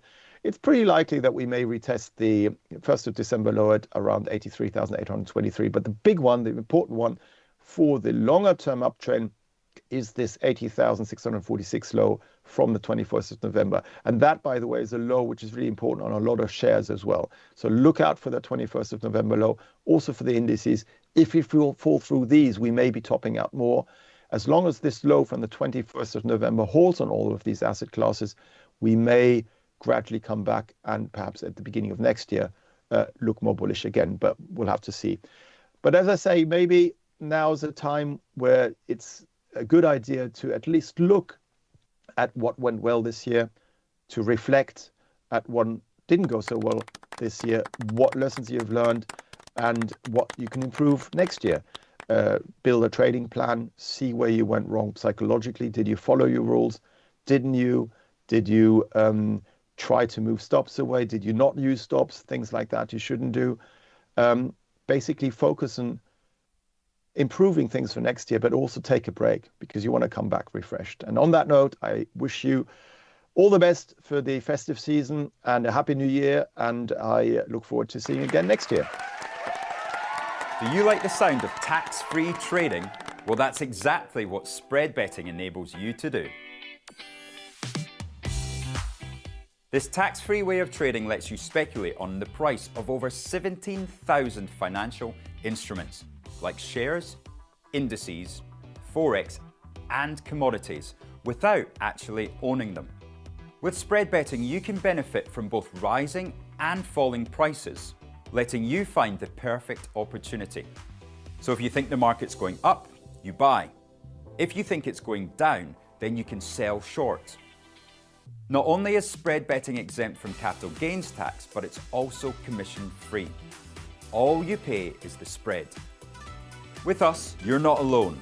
You're part of a wide community of traders that you can learn from.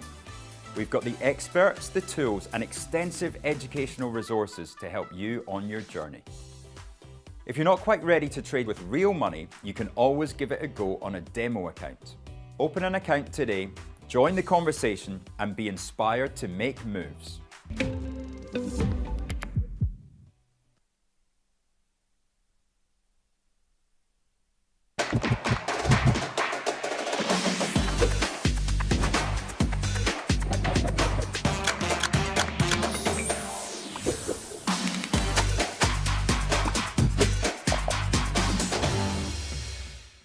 Welcome to The Art of Investing, a brand new podcast to help you achieve your investing goals. I've seen at first hand the power of the wealth creation that one has been able to obtain from this industry. What we're going to do is we're going to put it into action by creating our own model portfolio. We're going to be talking about the big indices that are around the world, because that is probably some of the safest ways for you to invest your money. We need to bring this to everybody and help them then take control of their own investment story.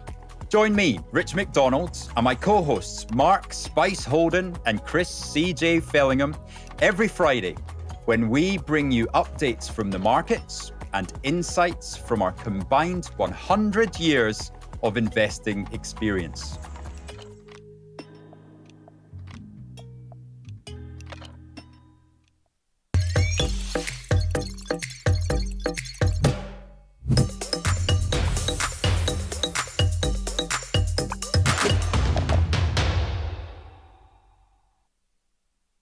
If you're looking for flexible ways to trade financial markets, whether you're experienced or new to trading, you've come to the right place. CFDs let you speculate on the price of financial instruments like shares, indices, forex, and commodities without actually owning them. You can benefit from both rising and falling prices across 17,000 markets, letting you find the perfect opportunity. So if you think the market's going up, you buy. If you think it's going to go down, you sell. When trading CFDs, you're trading on leverage. Now, leverage lets you trade bigger positions with less money up front.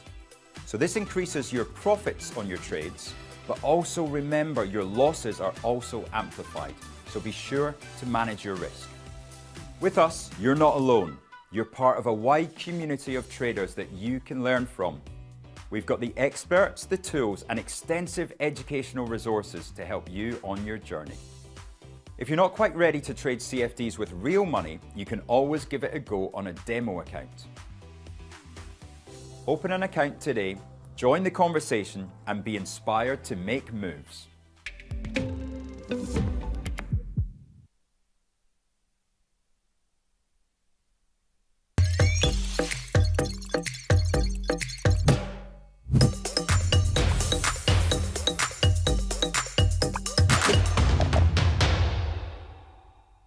Welcome to the Art of Investing, a brand new podcast to help you achieve your investing goals.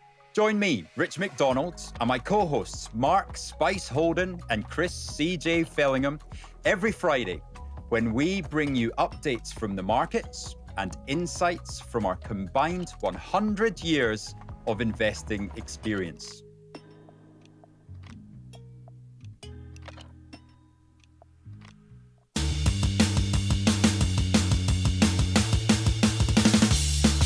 Welcome back. It is Garth McKenzie joining us for Expert Edge. How are you, Garth? Hello, Rich. It's great to be back with you. Now, All good? tell me, how have things been since we last talked? That mining trust is absolutely going gangbusters, isn't it? It is. That was the BlackRock World Mining Trust, which is doing very well. I'm glad we talked about it. It broke out. It's doing all the right things. And that still seems to be a sector that is running nicely and happily long and happy to stay long there, quite honestly. God, that was just a beautiful thing, wasn't it? Literally. It is. I bought it at 7:14. So that's here. That's when we last spoke on the 2nd of December. Yes. I mean, that is the type of chart that they could make a textbook inverse head and shoulders explanation from, if you look at that, in terms of it being a continuation pattern. That you've got perfectly two shoulders and a head in the middle there. You can see what I'm talking about, I think. And that breakout was absolutely textbook, and it's just kept going. And this is a proper, it's a strong sector of the market. Mining is doing well. All the commodities prices are pushing higher. We've got gold pushing higher. We've got platinum. Silver is absolutely going gangbusters. But outside of that, copper is strong. Aluminium is going well. So all of that plays into the hands of these mining companies. And as a consequence, we've seen this nice leg up. I mean, it looks a bit stretched now. I'd be wary of chasing it at this level. But, if it makes a nice, healthy consolidation from this point, it probably would line up another entry point somewhere down the line. And at that point, I might even consider adding to the position that I've already got on, depending on how the technicals look at that stage. But I mean, this to me just looks superb. It's a great chart. And I wonder if this is lining us up for 2026 then, more focused on potential inflation plays, shortage of supply. I didn't realize that over 70% of silver supply comes from byproducts of mining other things like lithium and copper and.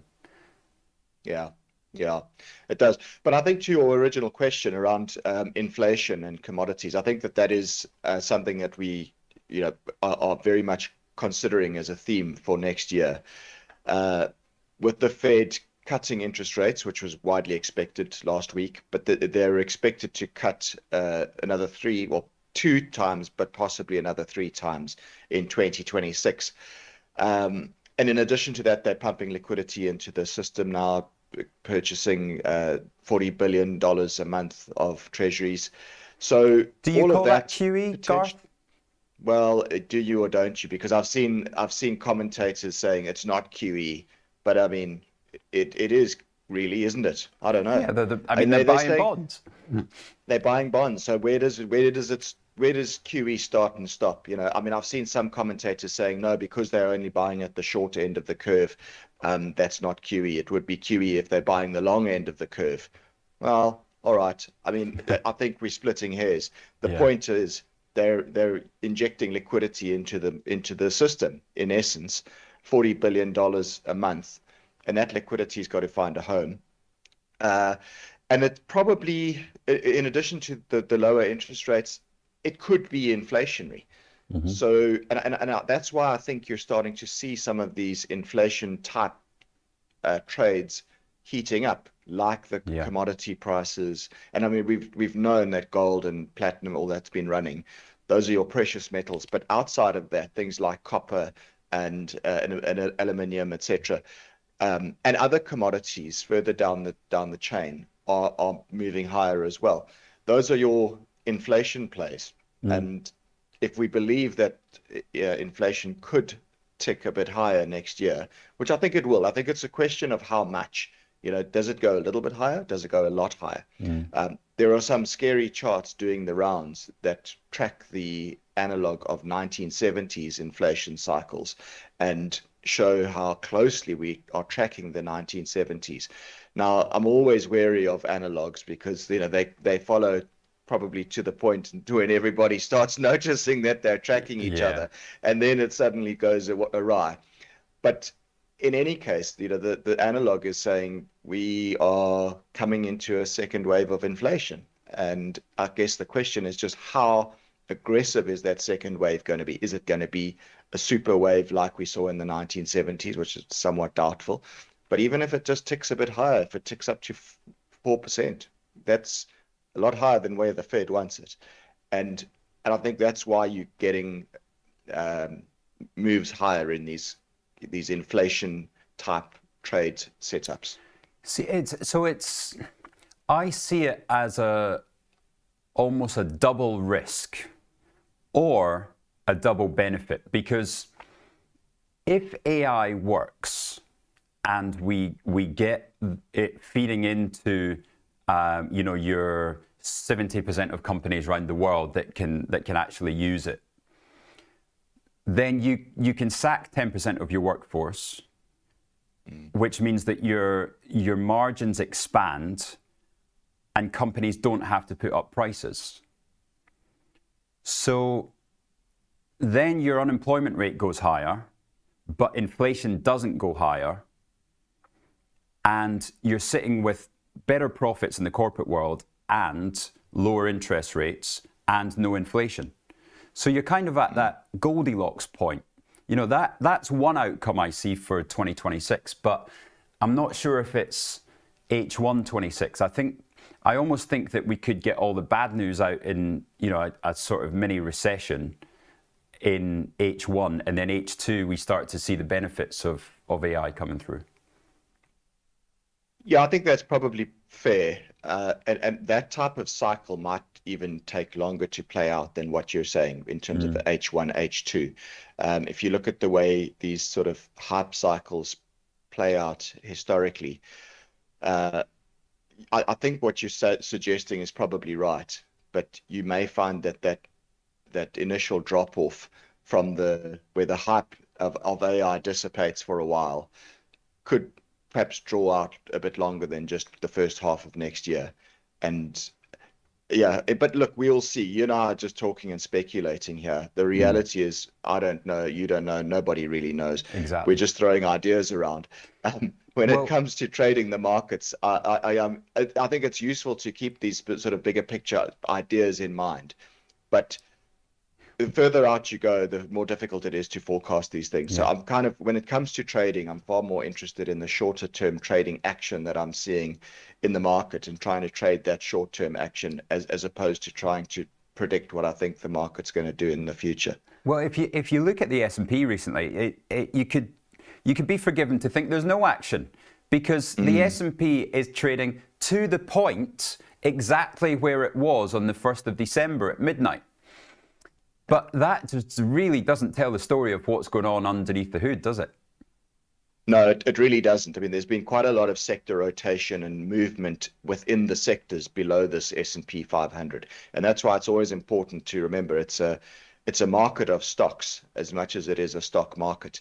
And when you go below the surface, you start to see that some of those really hot areas of the market have begun to see a little bit of profit taking, like semiconductors, for example.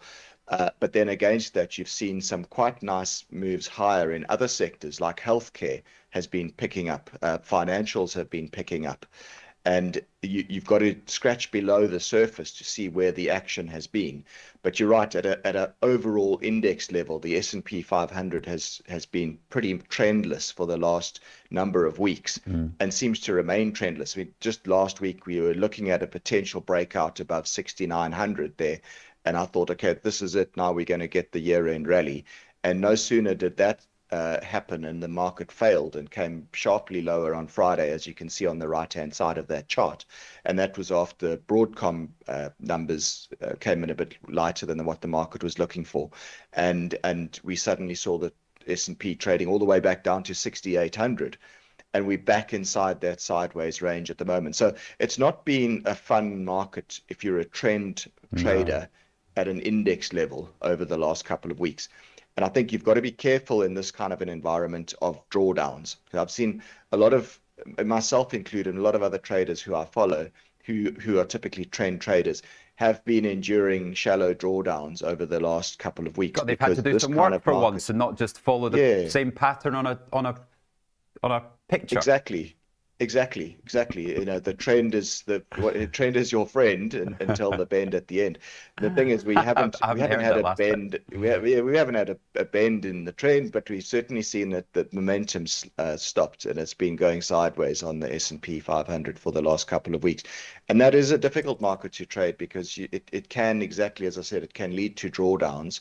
And that's where you really need to be on top of your risk management, managing your stop losses, managing your position sizes, and listening to the action and saying, all right, so if my trend trading or trend following methodology is not serving me well, you know, scale it back a bit, and just keep capital preservation as your number one priority.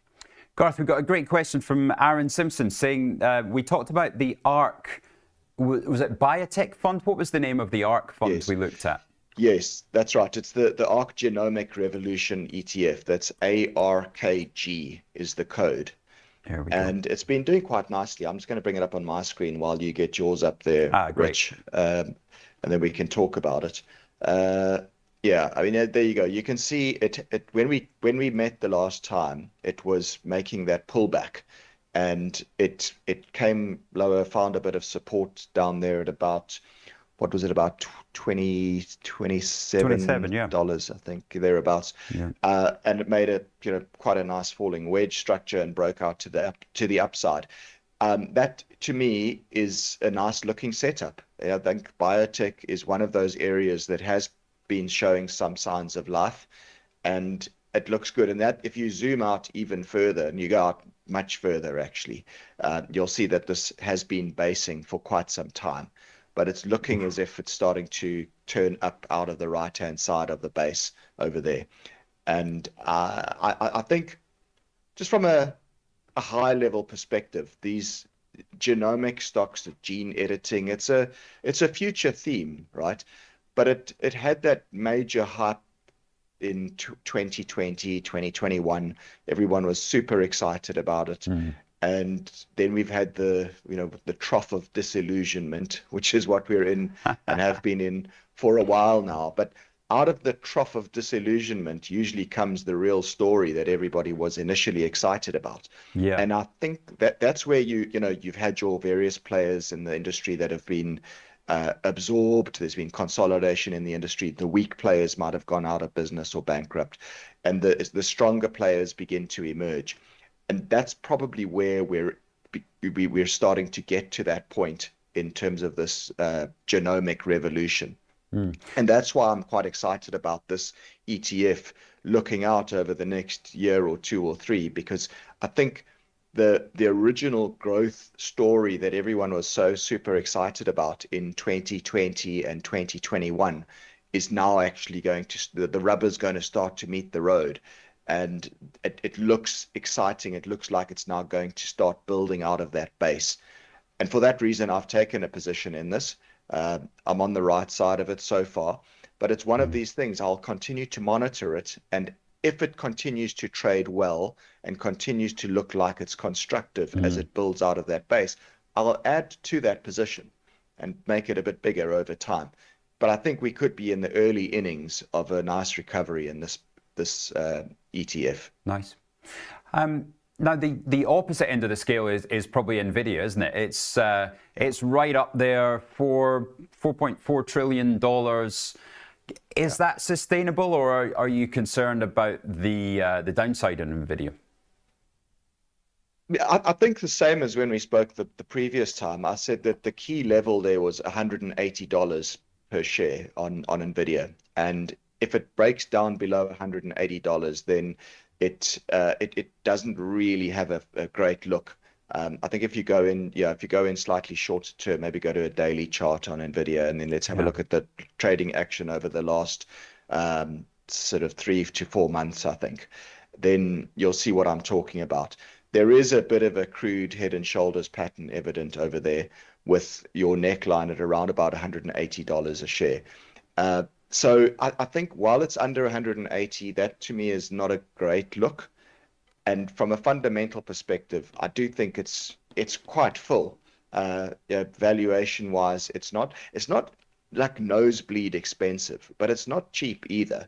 And I think the thing about Nvidia is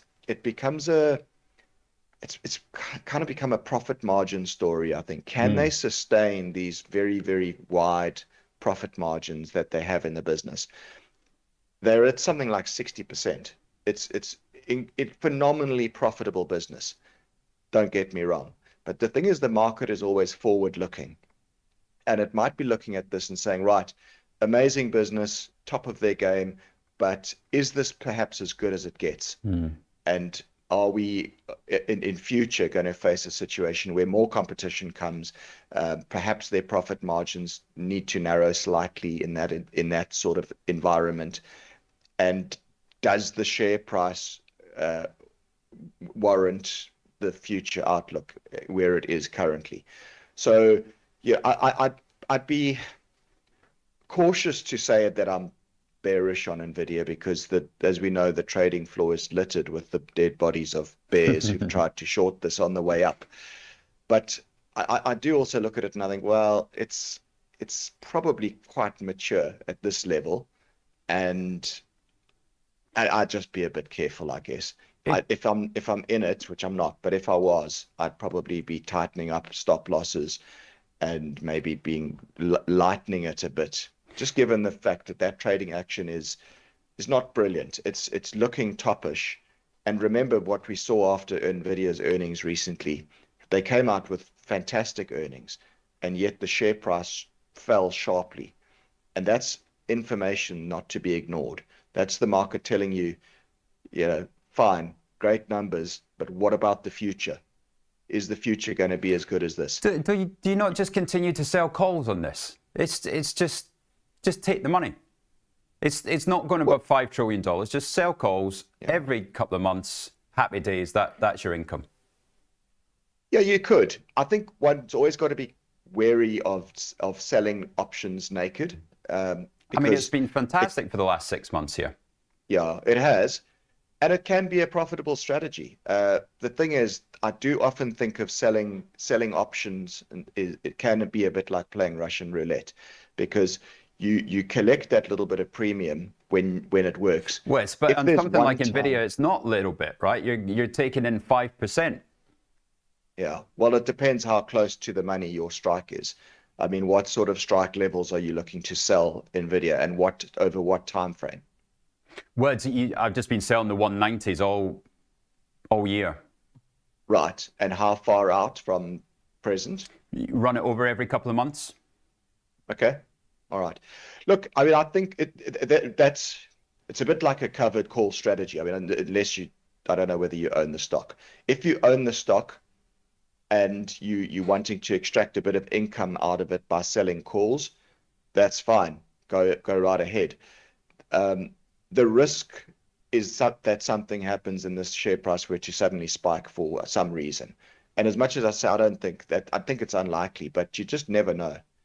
And But you could say that about any more, stock, though, Garth, couldn't you? I mean, correct. At least here you're playing with the law of large numbers. For this thing Yes. to go up more than 10%, you're talking about adding $500 billion in market cap. It would either be margin expansion, impossible. You can't expand margins from the level they already are.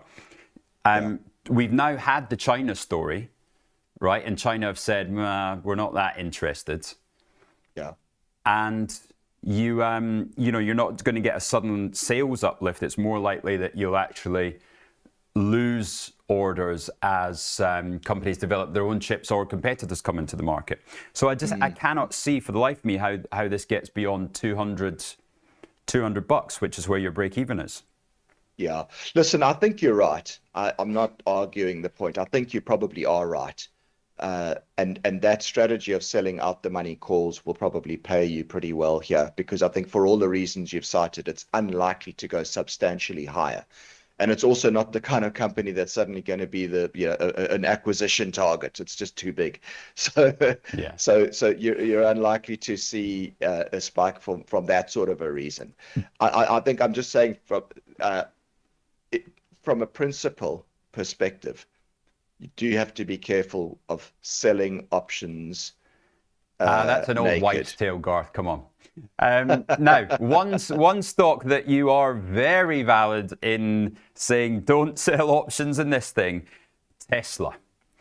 Tesla has just defied all logic this year. Yeah, it has. But if you look at it, that's what is it, a 1 year chart? Or how long are we going? No, that's right. We're going back a good few years there, right? It's actually, the share price of Tesla hasn't really done a great deal if you go back to 2021. And when I say that, I mean, I must caveat, it's done plenty, but I'm talking about it's only now sort of once again close to bumping out against new highs from levels that it was a couple of years back. So for a while we were talking about the Magnificent Seven, but people were saying, should Tesla even be included in the Magnificent Seven, because it's not so magnificent anymore. But right now it actually looks like Tesla's been on the bench as a Magnificent Seven stock, and it's now about to come back on the field with fresh legs. And it looks pretty exciting to me. I think it's right on the cusp of breaking out to new highs now. The area is about $460 a share. But if it gets out through there, then it looks like it's off to the races. I think this thing could be north of $500 in a flash. So looks like I'm long. It does. It looks very good. It looks absolutely superb. From a technical perspective, there's great relative strength evident on that chart, and it's doing very well compared to a number of its peers in the Mag 7. So I think from a relative perspective and from an absolute trading action perspective, this thing looks ripe for a breakout. The only thing is, could anybody tell me why? Well, does it matter? Yes, it bloody matters. Of course it matters. That's the whole point. There's no fundamental reason for this thing to be going higher. Yeah, but that's the thing, right? Sometimes the market can remain irrational longer than you can remain solvent. So why? Well, let's think about some reasons why. I mean, robo-taxi is coming and it's growing. The humanoid robots are, what's it called? Optimus. That's also supposed to be a theme. Yeah. But remember with Tesla, for as long as I can remember, you could have asked that question. Why? Why does it keep going up? It's so expensive. It's outrageously expensive. And those who have betted against it, yeah, well, it's still valid. But the thing is, anything that it's one of those situations, I think. It's one of these companies that has grown into its earnings over time, or grown into its price to earnings ratio, shall we say, over time. So at any time in the past, you could have looked at Tesla and said, this thing is so stupidly expensive. There's no ways it can keep going up. And yet it keeps going up. So is it just an Elon fan club? Well, it obviously is a cult stock. It is a cult stock. There's no but are you investing in Elon? This is how you invest in Elon. You're not investing in the cars. We know that. That's 100% sure. right? Because then it would be 100, not 460. So what are you investing in apart from future dreams of robots and automated cars? Well, I mean, I guess it goes hand in hand. If you're investing in those things, you are investing in Elon because he's the Well, my point the is, brains. the news over the weekend is that SpaceX is coming, right? SpaceX will IPO in 2026. That is a better play on Elon, isn't it? So you'll actually get massive sellers of Tesla to go into SpaceX. You might, but the chart's not telling you that right now, is it? So I want to look at the trading action as I see it and trade what I see. What I see there is a chart that's about to break out. It looks very, very powerful if it breaks out. And I wouldn't want to be on the other side of that trade. Oh, God, I'd rather be with it. I'd rather be with it. If it's going to break out, you want to be long. And as with all trading, it is a probabilities game. So we go in with our eyes open in terms of what could go wrong. And what could go wrong? It makes a failed breakout and turns its tail and comes back down. And then you have to execute a stop loss. But that is a problem for another day, right? For now, let's trade what we see. And what we see there is a chart that looks very powerful, and it looks like it's on the cusp of breaking to new highs. I can't buy something that has no fundamental behind it, is expensive beyond even anybody's wildest dreams, and there's not a reason for a breakout. But maybe the reason comes later, and it could be one of these things: the robo-taxi, the Optimus robot, or a combination of all of the above. And suddenly you look back in future and say, you know, the market was right. Oh, yeah. We should have Which listened. It always is, yeah. Yeah. Okay, time for one more then, Garth. We've got energy, we've got steel or Mondi. Which one would you like to chat about? Well, let's talk about Mondi, because I think we've touched on energy and steel in a previous show. Yeah. Let's have a quick look at Mondi. There's something interesting going on here, I think. And this is it's a kind of a what if situation. But if you look at the chart, there we go. So you've got it there. This is the chart in London, isn't it? So the thinking around Mondi for me is that, okay, it's been basing. I mean, that's not a pretty chart. It's quite an ugly chart, actually. However, it is basing. There is a bit of a crude inverted head and shoulders pattern at the bottom there. To me, it just looks like it's waiting for a catalyst to break to the upside and have a bit of a squeeze. And I think what that catalyst might be is if there is some sort of a peace agreement in Ukraine. Right. And obviously that's a big if. We know that there are talks ongoing. Putin's trying to get what he wants. The Americans are trying to bully Vladimir Zelensky into agreeing to a deal, etc. The reality is, though, it's looking like we are edging closer to some sort of a peace agreement in Ukraine. And Mondi they've scaled back a lot of their operations in Russia, so it might not be as valid anymore, but they've got European exposure. And I think just from a pure sentiment perspective, if there is peace in Ukraine and everybody agrees to it, this is the type of stock that could pop higher on an announcement in that respect. So yeah, I've taken a small position in it myself, and I'm just sitting on it. It's not a big position, but it's because I think it's one of these things. We could wake up one Monday morning and they've agreed to some sort of a peace deal, and suddenly the shares are up 10%. And if you're not in it already, the bus is going to leave the station without you. So you almost, you need to be on board in the event that something breaks and some news breaks, and suddenly you get a catalyst which causes this thing to pop higher. So it's something interesting. It's as I say, I'm in there with a small position. It's not going to be life-changing either way, but I think that there's something here, and that trading action is looking okay to me in the short term. Yeah. And it's exposure to Russia reopening rather than Ukraine. Or do they have operations in Ukraine as well? No, it's more Russia, but I think it's also just the sentiment around Europe in general would probably be favorable. Yeah. and this is the kind of stock that would be a likely beneficiary. Was this thing in consolidate, like bid talks or something?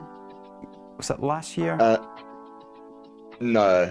It was. You're right. It was. They were looking actually to do an acquisition, if I'm not wrong. They I were think the of acquirer, International right. Paper. They were the acquirer, and I think it was of International Packaging Company, or Yes. I mean, I'm talking out of turn because I don't actually remember the exact details. But they were an acquirer of a big multinational packaging business. Last year, there were deals. There was a deal being talked about with Mondi and some other suitor, which I forget now. Yeah.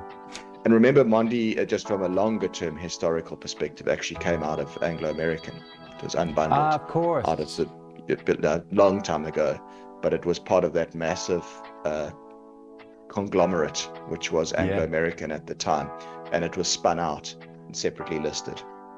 Fantastic, Garth. Now, coming up to Christmas time, this is the last time we'll see you this year, Garth. Tell us, what are your plans over the festive period?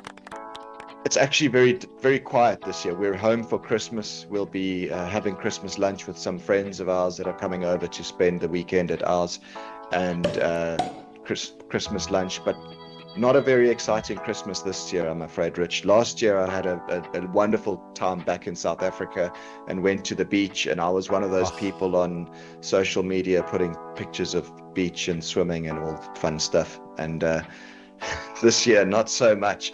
This year... Don't worry, I'll go and do it for you. Thanks. Thanks very much. Yeah, this time of the year is tricky, looking back home, seeing all the South Africans having their wonderful holidays in the sun when we sit in the cold and wet. Absolutely. Here in London. Looking at our P&Ls. How is the performance been? We just heard Axel, double-digit gains for the year on his trade of the week. How's your own year gone? Is it one of the... I've had a nice year, up to about 25%. Brilliant. In dollar terms, which is good. Yeah, so I'm happy with that. It's a bit more than the market, and also it's been done with somewhat less volatility than the market, because I've had options fences around my portfolio, which have helped to soften the blow during April tariff tantrum, for example.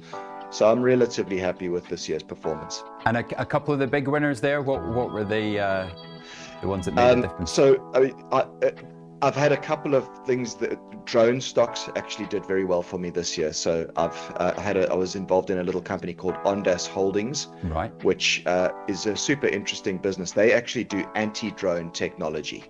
And if you go and look it up, they do all sorts. So you can imagine like drone wars, where these drones are out there capturing other drones, and you're doing effectively anti-drone technology. So that's been a super performer. Yeah. And I got a 5-bagger on that this year, which has been a wonderful story. God, that's beautiful. Yeah, I caught it down in the earlier part of the year down there and managed to catch that big rally and exited most of it at around about $9. So that was my biggest winner this year. That helps the year usually, doesn't it?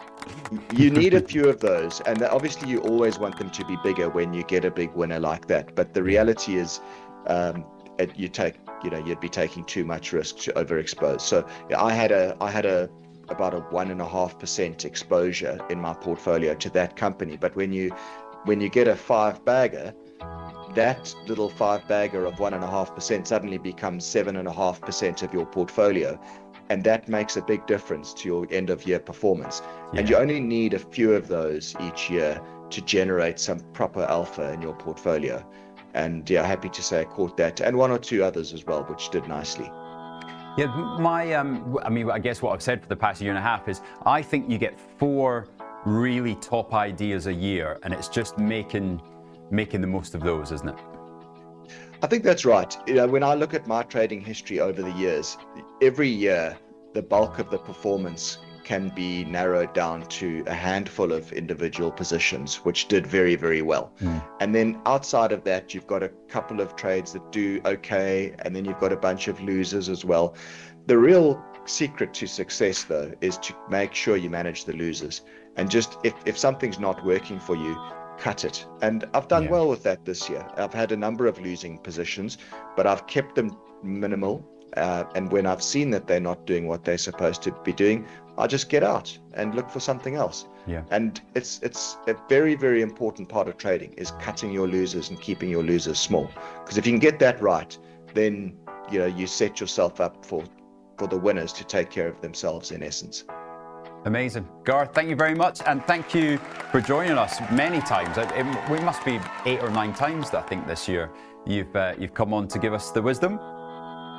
Thank you. Well, thanks for the opportunity. I always enjoy chatting to you, Rich. I know we always just share a WhatsApp beforehand with a couple of ideas, and then we just kind of wing it, and it's a bit impromptu. But often that's the best, right? You get the best wisdom, and you put me on the spot sometimes, which I appreciate. Gets Love me it. thinking. Yeah. But I enjoy it, and I hope we can do more of these next year. Good stuff. Have a wonderful festive period, and to everybody watching as well, thank you for joining us this morning. A reminder, no show tomorrow morning. So tomorrow morning we get a lay-in because you join us live on air for the non-farm payrolls. 1:28 p.m. we'll be going live on air, myself and Piers, and we'll take you through to the US Open. We'll see you tomorrow. Garth, thanks. Peace. Thanks.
China.